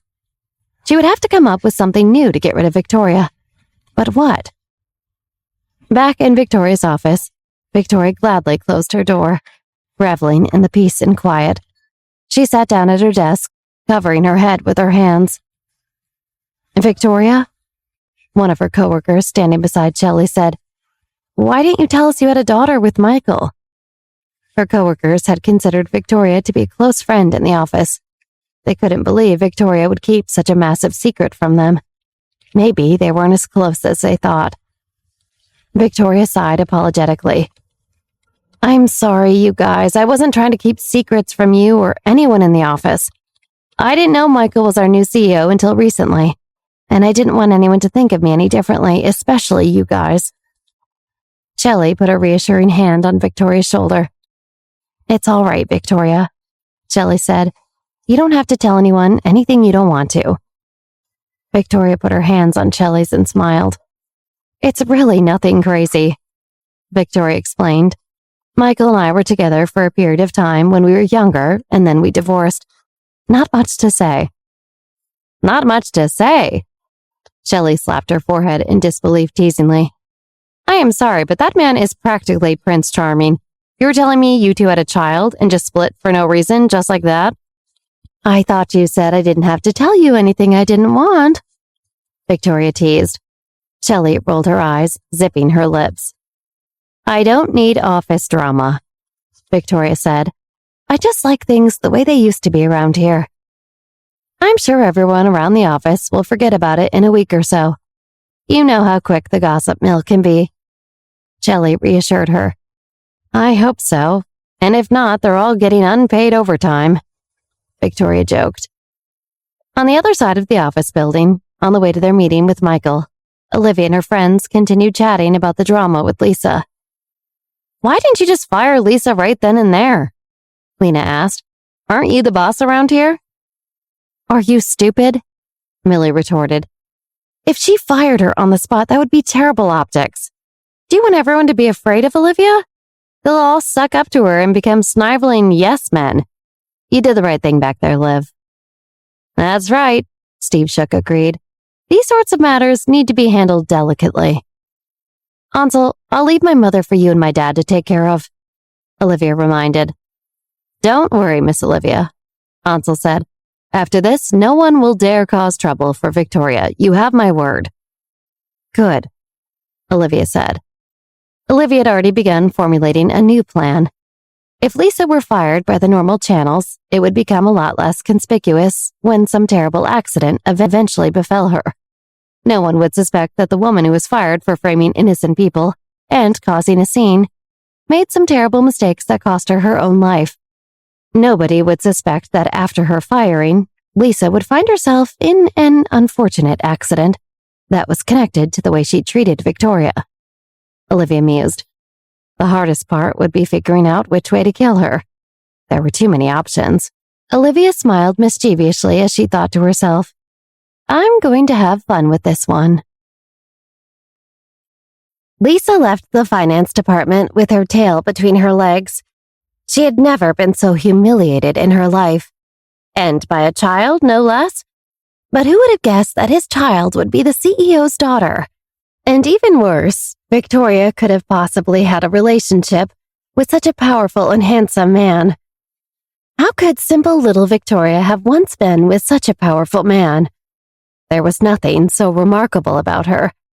She had been with the company for a long time, and yet it was only recently that she had moved up in the ranks. And even then, she had only moved up minimally. She never dressed very well or wore much makeup. Really, it wouldn't surprise anyone if Victoria went completely unnoticed by anyone. And yet, she had dated one of the most powerful men in New York, and now Nate seemed to be obsessed by her as well. What is it with this woman? Lisa thought to herself. She's not nearly as pretty as me, or as clever as I am. And yet it seems she has every man in the world falling at her feet. Lisa clenched her fists. That should be mine. The more Lisa thought about Victoria's good fortune at the company, the angrier and angrier she grew. Suddenly, a thought occurred to Lisa. At least now I know how she gets away with so much at the company. Lisa smiled to herself. I could have all the power in the world if only I were willing to sleep my way to the top like that floozy. Lisa clicked her tongue arrogantly. Luckily for Victoria, I have morals, Lisa thought, proud of herself for being so far above Victoria. Lisa entered her office, still in a huff from the events of that afternoon. She stopped cold when she saw Nate Evans standing in front of her desk. What was he doing here? He must be waiting for Lisa. It was her office, after all. Suddenly, all thoughts of Victoria disappeared, as Lisa's entire body warmed. Lisa cleared her throat, preparing her voice to sound as light and feminine as humanly possible. "Nate?" she asked, fluttering her eyelashes for effect. "What are you doing here?" "Lisa, I need to talk to you about something," Nate said, a gruffness in his tone. He had been waiting for Lisa for a while now, and his agitation had only grown by the minute. Sensing his displeasure, Lisa decided to use this opportunity to play the damsel in distress. "Oh, Nate, today's been just awful," Lisa said, letting her voice quiver. "You know that woman, Victoria Park?" Before she could continue, Nate held up a hand to stop her. "That's actually what I came here to talk to you about," Nate answered, his face growing stonier as he spoke. "Victoria is a good worker here, and an incredibly kind and caring person." Hearing these words, especially coming from the mouth of the man she longed for, Lisa felt physically ill. She had to clench her fist to keep the disgust from showing on her face. "Nate, no offense, but I don't think you really know Victoria," Lisa dared, trying to seem as innocent as possible. "If you had seen the way she just spoke to me in front of the entire accounting department." Once again, Nate cut her off. "This is exactly what I'm talking about, Lisa," Nate said, his voice rising in anger. "It's become clear to everyone that you have a vendetta against Victoria. And then you go and try to humiliate her, like some pathetic schoolgirl?" Lisa felt like Nate had just stabbed her in the heart. Is that really how he thinks of me? Lisa wondered sadly. "I can't believe you would take her side after all the years we've known each other," Lisa added, her voice breaking, threatening real tears now. Nate sighed, looking down at his shoes. "I'm sorry, Lisa," he said, "but you've given me no reason to trust you." He looked up at Lisa, into her eyes, and could see she understood. Lisa nodded solemnly. So that was it, she thought to herself. If this was really how Nate Evans thought of her, after everything they had been through, then Lisa really had nothing left to lose. She took a breath. "You're in love with her, aren't you?" she asked, staring him down. "You've fallen in love with Victoria Park." Nate looked at her in shock, but didn't deny it. Neither said anything for a long moment, their eyes still locked in one another. Then, finally, Nate sighed. "Yes, I'm in love with her," Nate answered bashfully. "She doesn't know it yet, but I've been in love with her from the moment I set my eyes on her." Nate's words were another knife to Lisa's heart. Even though she had suspected this to be the truth for a long time, it felt much, much worse hearing it confirmed out loud. Lisa's mind raced, dizzy with the number of thoughts spinning in her head. She began to let the words pour out of her mouth without taking the time to process them. "You do know she's divorced and she's older than me?" she spat. "I mean, come on, an older, used-up divorcee with a bratty teenage daughter? Who wants that?" "Don't drag Olivia into this," Nate said reflexively. Lisa faltered. He knew Victoria's daughter by name. Could it be that he was already so close to Victoria that he had met her daughter? "And it doesn't bother me that she's been divorced," Nate continued, annoyed. What a silly, old-fashioned notion, to think I would discredit someone for something so trivial. Lisa started to become nauseous. Her head was spinning, and she felt as though she was no longer in control of herself. "It should be me," she shrieked. "You should be with me, Nate. We make so much sense. We'd be perfect together. Why can't it be me?" Nate looked at Lisa in total shock. He knew she had not taken their breakup in stride, but he never realized how deeply she clung to the notion that the two of them could share anything but history. "Lisa," Nate whispered, his voice gentler now. "I know we have a past. I haven't forgotten." At this, Lisa perked up slightly. "But that was then." Nate shook his head. "There is no future in which you and I will be together again." Lisa felt the hot tears begin to stream down her face and quickly looked away. She refused to be embarrassed twice in one day. She forced a twisted smile onto her face and turned back to Nate. "And do you think you could possibly have a future with Victoria?" Lisa took a step forward as she spoke. "Even when you know who her ex-husband is?" She didn't wait for an answer. "Of course you do." Lisa was right in front of Nate now. Although the tears still fell silently down her face, she kept a smile plastered to her lips. "Do you really think you could compete with a man like Michael Johnson? You really think he'll just let you have her?" Nate flinched slightly. "It doesn't matter. I have to try." He stood a bit straighter. "Besides, he's already lost her once. Who's to say he won't lose her again?" Lisa took a step back and studied Nate. She let out a defeated laugh. "What's so funny?" Nate asked. Lisa looked at him, sadly, then answered, "You really aren't the man I knew, are you?" Nate looked down, ashamed. He knew what she was referring to. "Maybe if you had been this man when we were together," Lisa continued, "things wouldn't have to end the way they did." Nate looked up at Lisa. She was right. He had changed. Unfortunately, she had not. "Maybe," he answered as he made his way to the door. "But it still would have ended." At that, Nate opened the door and made his exit, leaving Lisa to fall to her knees. Now that she was alone, she let the tears stream down her face. A sob escaped her mouth. "Nate," she said quietly to herself. "Nate, please," she repeated, holding herself as she let the emotions wash over her. She thought back to when they met, the two of them in college, falling in love in the ivy-covered campus, holding hands in the library, waiting for one another after classes. They had been so happy. What had happened?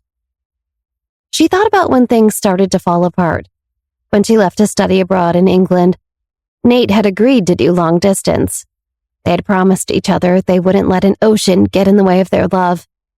But of course, they were young and naive then. Lisa couldn't help but wonder, if she had never left, would she and Nate still be together now? Suddenly, Lisa's phone rang, startling her out of her fantasy. She stood, clearing her throat. She was still at work, and she had to pull herself together. She walked over to her desk and picked up her phone. The caller's ID read unknown. Curious, Lisa answered. "This is Lisa," she said into the phone, steadying her voice. "Hello, Lisa." A woman's voice rang through the receiver. "Who may I ask is calling?" Lisa didn't recognize the voice, and whoever was on the other end hadn't offered their identity. "You may not ask, actually," the woman answered in a sinister, seductive tone. "Just know that I am someone who can help you." "What is that supposed to mean?" Lisa asked. She'd never received such a mysterious phone call, and she was instantly wary of this person on the other end. There was a pause, and Lisa considered hanging up, but then, "I am Victoria Park's #1 enemy," the woman answered, and Lisa's eyes widened. "I can help you achieve exactly what you want," the voice cooed. Lisa slowly sat in her desk chair. She couldn't believe this was happening, but she had to be cautious. This could be a trick set up by Victoria herself. "How can you help me?" Lisa questioned warily. "Trust me," the woman said, her voice dripping in honey. "You just have to do exactly as I say, and Victoria Park is history." This seemed too good to be true. Could it really be that someone else's goals were so aligned with Lisa's? Then again, why shouldn't they be? It was completely believable that Victoria would be so manipulative to have ruined someone else's life the way she had Lisa's. Still, Lisa had her doubts. "Why should I believe you?" she pressed. "I suppose you can't," the woman's voice answered. "But what other option do you have?" Lisa could practically hear the woman smiling with smug satisfaction through the phone. She was right. Lisa had already lost Nate to Victoria. Her job was in danger thanks to Victoria's relationship with Michael Johnson. What did she have to lose? What more could Victoria possibly take from her? Just tell me who you are, Lisa pressed firmly. It would be unwise to enter into anything this illicit with someone she didn't know, right? I'll call back tomorrow when you've had some time to think it through, the woman said, refusing to answer Lisa's questions concerning her identity. Until then, let me leave you with this piece of advice. Lisa sat up in her seat as she listened to the woman. Don't underestimate Victoria Park. She is not as simple-minded as she looks. Don't do anything stupid, and don't attack without my direction. Otherwise, the voice threatened, your life will be over before you have time to even realize what happened. Lisa opened her mouth to say something, but the line went dead. She stared at her phone in awe and confusion. Who was this mystery person? Lisa pondered. And would they really be able to help me destroy Victoria? As of now, this is everything we have prepared for the next fiscal quarter, Olivia announced with gravitas to the room of board members at Confluence Technology. Now, moving forward, we need to make sure everything stays completely above board and confidential. Olivia continued, flipping through slides in her PowerPoint presentation, as Michael looked on proudly. He could tell that some of the board members were less than thrilled that he had appointed his teenage daughter to be head of the planning committee at his new company, but he knew it was the right move. Michael's father, the legendary tycoon Jack Johnson, had gotten Michael involved in the family business when he was only a boy, and look how much it had paid off. Besides, Olivia handles herself with the poise and maturity of someone much older. Since first being introduced to his teenage daughter, Michael had always thought of her as an old soul. And that concludes my presentation for today. Olivia smiled professionally at the crowd of adults in front of her. She had been listening in to their thoughts throughout her presentation, and knew a handful at least were surprised by her confidence and grace. Unfortunately, there was still the small minority that thought of her as only a flighty little girl. Now, I'd like to open up the floor for any possible questions, Olivia continued, her tone suggesting she wouldn't back down if anyone dared to challenge her authority. I have a question, Michael smirked proudly at his daughter. What is your plan to keep lower-level staff members incentivized to reach our goal during the next fiscal quarter? Olivia grinned back at her father, knowing full well he believed in her abilities to the fullest extent. I'm glad you asked. Olivia stood her ground, ready for the pushback she was about to receive. I know it may be a bit unorthodox, but I believe offering stock options, even at a low level, will allow employees to feel more involved in the company. A few gasps and grumbles rippled through the crowd of board members. Stock options were only given to the senior-most members of staff, and only after they had reached a certain number of years with the company. This was true at almost every major company in the country. There was no way the new CEO of Confluence would shake things up so much, just based on the whims of a teenager. Michael sat back in his chair, steepling his fingers together and tapping them against his pouted mouth in deep thought. But Olivia wasn't nervous. She knew her idea was a good one, because she remembered a company doing a similar thing in her past life. The company had taken a great risk, giving out such an unusual reward to their lowest employees. Even the janitors at the company were given stock options, if Olivia remembered correctly. But to everyone's surprise, the move paid off, and the company's standing in international business skyrocketed practically overnight. After a long moment of thought, Michael sat up. I like it, he exclaimed, startling some of the senior board members. But sir, one board member began to protest, but Michael cut him off. Giving stock options is radical, but I think it's a smart move. Michael stood pacing the floor as he started running the numbers in his head. If we give stocks all the way down the line, suddenly everyone has a stake in the company. This means every employee stands to gain when the company does well. Murmurs of agreement began to surge throughout the boardroom. Michael smiled widely at his daughter, and she returned the look. I knew I could count on Olivia. She's got a real sense of business. Olivia heard her father think, and her cheeks flushed with pride. Let's get started with this rollout next week, Michael proclaimed. Ansel, draft up the necessary paperwork and start writing a public announcement we can send to all the major papers. There's one more thing, Olivia interrupted, wanting to stop her dad before he got too carried away with plans. I want my own department, and I want to purchase all stocks currently owned by shareholders who are no longer physically active in the company. At this, the board members started to become more vocal. What? One board member cried out in rage. We rely on those shareholders, little missy, another board member proclaimed, practically waving his fist at Olivia. But she ignored them all, turning instead to Michael. Hear me out, she said, trying to sound as reasonable as possible. If we want this company to seem like a fair place, we need all employees to believe that they can make it to where you are. Michael wrinkled his brows at this, but Olivia continued. Whether that's true or not, it will help to inspire even the assistants to be more productive, if they believe that one day the entire company could be run by them. Preposterous, another board member laughed.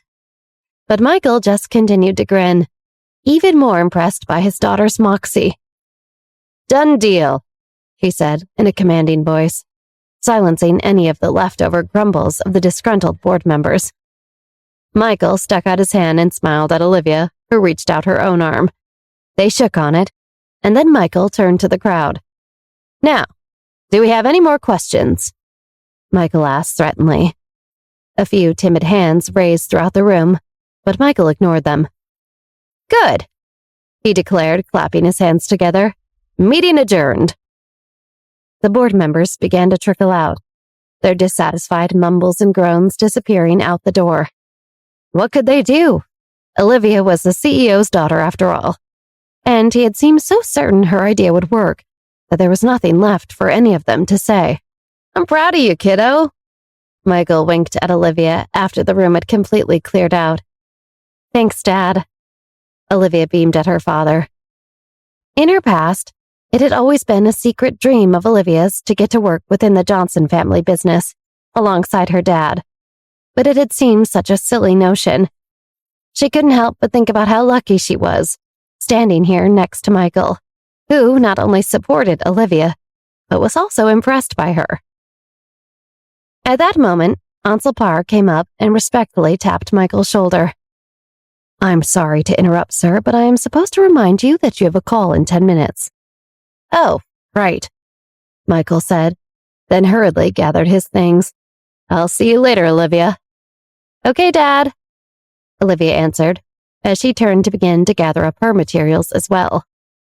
On his way out, Michael stopped in the doorway of the boardroom to look at Olivia, and a smile spread across his face. Outside the boardroom, Millie and Lena waited patiently for Olivia. When Olivia exited the boardroom, the girls jumped to their feet. How did it go? Millie asked excitedly. Olivia couldn't hide the smile on her face from her friends. Millie and Lena looked at each other and grinned. Way to go, our little captain of industry, Lena said, clapping a hand against Olivia's back. We should celebrate, Millie added. What do you want to do? Ice cream at Serendipity? Rent a boat in the park? Honestly, Olivia sighed, releasing all the nerves she felt going into the meeting. I'd love to just go back to your guys' place and play video games. Yes, I am so down, Lena blurted out. Then, unable to contain her excitement, she skipped off toward the elevators. Millie and Olivia laughed, then linked arms and followed their friend. On the other side of Manhattan, in the Johnson family's office headquarters, a similar board meeting was being held. Jack Johnson sat in a large and very imposing carved wooden chair at the head of a long and sumptuous cherry oak table. The room was dark, lit only by a set of iron chandeliers that hung almost 30 feet above the ground. Around the table sat important-looking, mostly older gentlemen in expensive-looking suits. To the right of Jack Johnson, in a much shorter, less decadent chair, sat a young man, not much older than Olivia herself, who fidgeted uncomfortably in his suit. "Thank you all for gathering on such short notice," Jack Johnson addressed the crowd. "But I'm sure you'll understand why when you hear the news I have to share with you today." A few whispers went through the crowd. No one knew exactly what Mr. Johnson had in store for them, and the curiosity was driving them all crazy. Now, as many of you know, my son, Michael Johnson, has recently taken a step back from the company. Jack Johnson swallowed reflexively. "This has always been a family company, and I plan to keep it that way," he continued, trying but failing to instill an air of confidence in his voice. "That's why it's my pleasure to introduce you to our new future CEO, my grandson, Edward Johnson." Jack Johnson smiled at the crowd, but soon saw more confused faces than there had been at the start of the meeting. Jack Johnson looked to his right and saw that Edward remained slumped in his seat, fidgeting with his necktie. "Stand up, boy," Jack hissed at his grandson. Edward stood suddenly, and the room began to applaud him. The boy looked around anxiously. His uncle Bruno was originally supposed to be here with him today, but at the last minute, he'd been called by their mentor, the great chef Maria Vincenzo, to help with a special competition back in Europe. Edward knew almost no one in the room. Hell, he barely even knew his own grandfather since he had lived the past few years in Europe, and so he struggled now to appear confident. But everyone in the room was dealing with the similar game of trying to hide their true feelings. Most of the board had assumed that Olivia Johnson would be the Johnson heir most likely to take over the company. No one knew exactly where this Edward had come from, or why Jack Johnson had chosen him over his two other grandchildren, but they didn't think about it too long. The city was full of manipulating backstabbers who would do anything they could to get their hands on more money and power, even if it meant stepping over their own siblings. One Johnson being traded out for another was just par for the course. Jack Johnson did his best to look like he had everything under control as he stood at the head of the table. Introducing the board to Edward was only the first step in his plan. He also had the best private investigators in the city keeping a close eye on Michael. Of course, Jack was serious about mentoring Edward. At the end of the day, it could never hurt to have another Johnson capable of dealing with the family business. But for the time being, Edward was merely a pawn. Getting Michael to return to the company was the real goal at hand. Everyone knew the stock market was in trouble internationally, and New York was predicted to be the first city affected by the global financial storm. Jack Johnson wasn't really going to trust their entire economic future to a boy who had spent the last few years gallivanting around Europe, learning to make omelets. He just needed Edward to be a figurehead, to get his son's attention just enough that he could move in and destroy that little Confluence tech company he had bought for himself. Once Jack had figured out a way to crumble that company, Michael would surely come back to the Johnson family business. It's all just a matter of timing, Jack thought to himself, grinning as his grandson timidly introduced himself to the crowd. As soon as he had enough information on Michael, Jack would make his move. Bright and early on Monday morning, Callie took her brother Danny's photo of Olivia to school, her confidence evident in her wide smile. Only she and Danny had laid eyes on the photo so far, and Callie was convinced they had a winner on their hands. She proudly handed it over to Adam, the teacher overseeing the campus model competition this year. As soon as Adam saw the photo, his jaw dropped in amazement. Last year, Olivia had effortlessly outshone the competition, but this year's photo seemed to take things to a whole new level. Somehow, Danny had made Olivia look even more ethereal and angelic than last year. She had an otherworldly glow about her that radiated through the image. How do they achieve this look? Adam wondered, marveling at Olivia's undeniable beauty and Danny's exceptional photography skills. After completing his tasks, Adam handed the photos over to Bjorn, the student council president, for distribution among the student council members. Bjorn couldn't help but curl his lip in displeasure as he looked at Olivia's photo. If this photo were to circulate widely, the competition would likely end in the same predictable fashion as last year's. Bjorn's contemplation was interrupted by the presence of Yaya, who stood before him with an innocent demeanor. She batted her eyelashes at him and addressed him sweetly.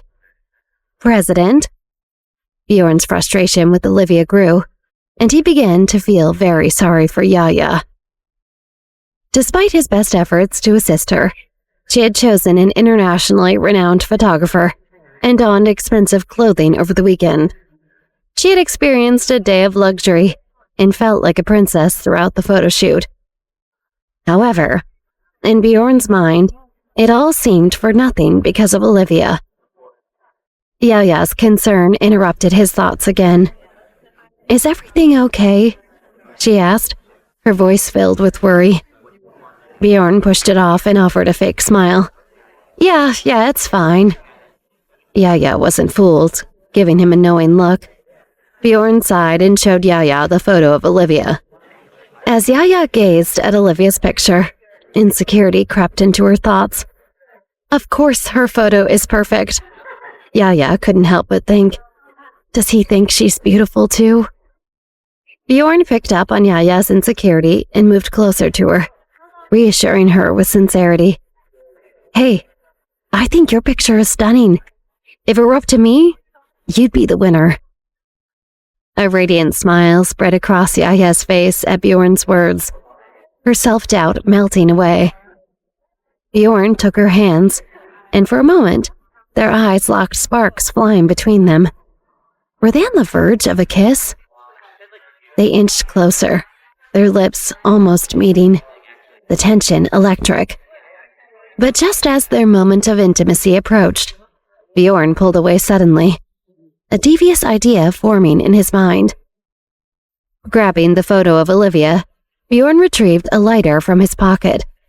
He flicked it to life and held the flame dangerously close to Olivia's picture. "Can you keep a secret?" he asked Yaya, his eyes locked on the photo as the flame inched closer. Yaya nodded, her curiosity piqued, her heart pounding.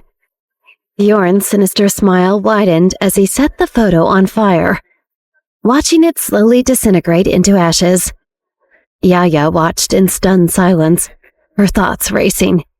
Can he do this? Wasn't this against the school's rules? "All of this is for you, Yaya," Bjorn whispered. He tossed the burning photo into an empty metal bin. Then he put his index finger near his lips and asked, "Our little secret, right?" Yaya's heart raced, her face flushed with excitement and nervousness. Bjorn made her feel like no one else had before. Did he like her? She hoped he did. "Our little secret," Yaya replied, punctuating her words with a flirtatious wink. Bjorn gave her a knowing look, and with the photo now reduced to ashes, he knew their alliance was sealed. "All right, you should get back to class." Yaya nodded, leaving the student council activity room with a racing heart and blush on her cheeks. Bjorn couldn't help but sigh heavily. He picked up his phone and dialed a number. A deep, gravelly voice on the other end answered. "Bjorn, why are you calling?" "I need you to help me find something and destroy it," Bjorn said, his eyes cold and determined. "I don't care how you do it, I just need it gone." "Understood," the voice replied, then inquired. "What is it?" "It's a photo that was taken for the campus model competition. Of Olivia Johnson. Danny Wilson was the photographer. I don't care if you have to go through him or his sister, but the photo needs to disappear as soon as possible." Bjorn stated with a chilling resolve. "Just do whatever it takes." The next morning, students crowded around the bulletin board. All of the photos were posted for the students to judge and talk about. Olivia, Millie, and Lena strolled to the bulletin board behind the eager students. "Oh my God, are they still talking about this competition? It's so stupid. I don't see why everyone's all worked up," Olivia said. Millie nodded and laughed. "Of course you don't get it. You're going to win 2 years in a row." "Well, I want to see the winning picture," Lena said as she went to the bulletin board. Olivia rolled her eyes. "I'll hang back and let you two check out the pictures." As Olivia watched her friends walk off, she couldn't help but wonder what the other students were thinking. The other students looked at her but were whispering to each other. "What's going on?" Olivia thought. As a girl walked by Olivia and whispered to her friends, Olivia tapped into her thoughts and clearly heard the girl thinking, "Do you think she knows? Oh my God, she doesn't know. How embarrassing." As Olivia jumped into the other students' thoughts, she kept hearing the same thing over and over. How embarrassing, she doesn't know. Troubled by the students' thoughts, Olivia pulled out her phone and looked at the school competition website to see if a digital copy of the picture was there. It didn't appear to be. As Olivia looked for her photo online, Lena used the weight of her school bag to push through the crowd.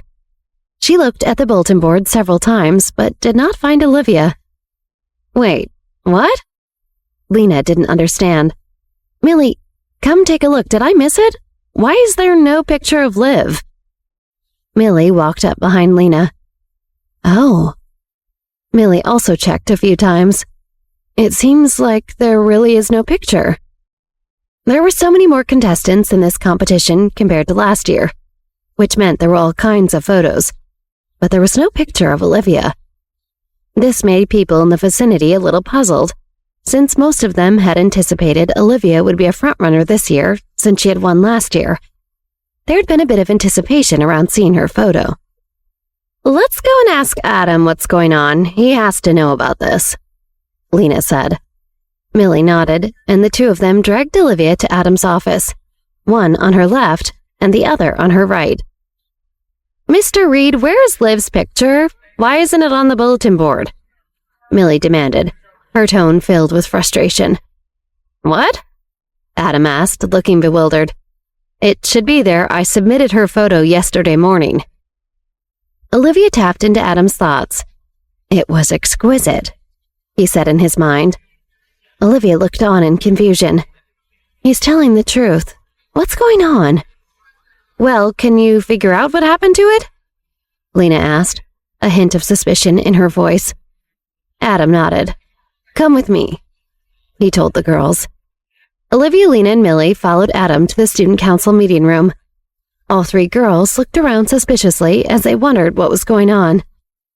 Adam knocked on the door and entered, finding Bjorn inside. Bjorn looked surprised when he saw Olivia, Lena, and Millie with Adam. "Hi, Mr. Reed. How can I help you?"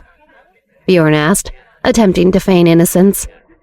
"We're looking for Olivia's campus model picture. I know I submitted it to you yesterday, but it's not on the bulletin board or online," Adam explained.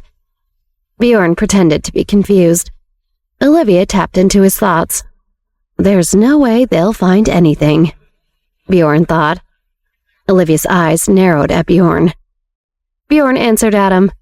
"Yeah, I remember you brought it in. It should be online and on the bulletin board. Yaya and my team handled everything." "That's funny. It's not anywhere," Adam said, sounding suspicious. He turned to Olivia, Lena, and Millie.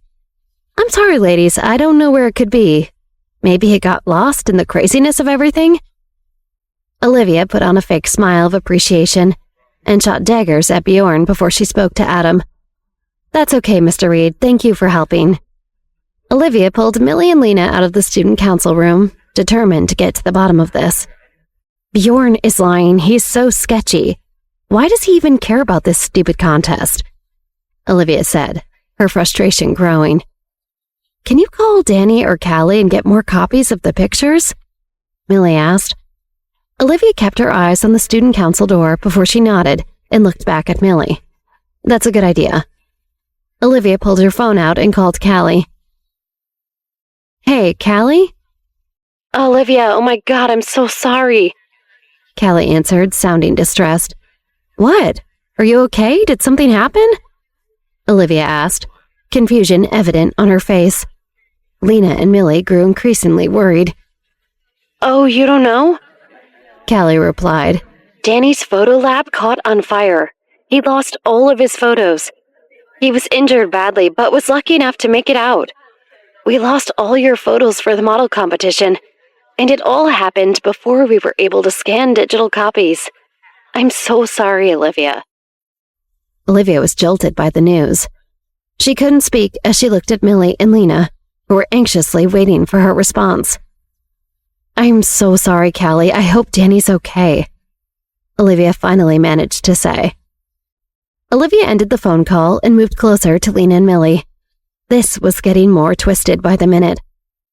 Danny's photo lab caught on fire and he lost all of his photos, including my pictures. Lena and Millie were stunned. That's insane, Lena said. Do you think they did it because of the competition? Millie asked.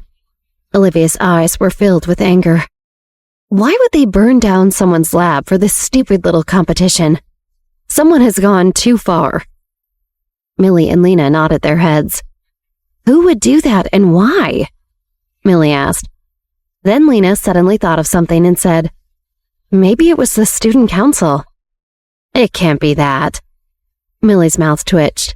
Even if the entire student council were to target Olivia, there was no need for them to take out their anger on the innocent. I don't know for sure, but what I do know is that I don't trust Bjorn, Olivia said, her suspicion growing. As the girls questioned who would go that far to sabotage Liv, Amber eyed Liv from across the hallway. Amber looked at Olivia with a challenge in her eyes. Amber sized Olivia up and sucked her teeth before she walked by Olivia and went to the student council room. Amber spoke to Bjorn. I heard Olivia's picture isn't in the competition. Was that you? Bjorn raised his eyebrows as he responded to Amber. It depends on who's asking. I'm asking, Amber said with something catty in her voice. If you're competing in the competition, Olivia won't be a factor. I can't say I know what happened, but I can say it's good to finally have space for a deserving winner, Bjorn replied, his tone dripping with sarcasm. Amber smiled at Bjorn's response. I like the sound of that. I'm starting interviews for the fundraising committee this afternoon. Do you think Olivia will be upset when she realizes she wasn't invited to join? Amber said wickedly. Isn't she like the most important person in the school? Wouldn't it make sense for her to join because of her status and influence? Bjorn asked, feigning innocence. I don't think she'll have all of that status and influence for long, Amber answered with a sly grin. Amber and Bjorn stared at each other with a glint in their eyes as they realized they shared a common enemy. What's your plan here? Bjorn asked, intrigued. Oh, nothing. Just making Olivia's life miserable. Stealing one joy at a time. Amber answered with a wicked smile. What's yours? She inquired. Bjorn leaned in closer, lowering his voice. Something far worse. Their shared mischief hung in the air as they plotted against Olivia, both with their own motives and a desire to see her fall from grace.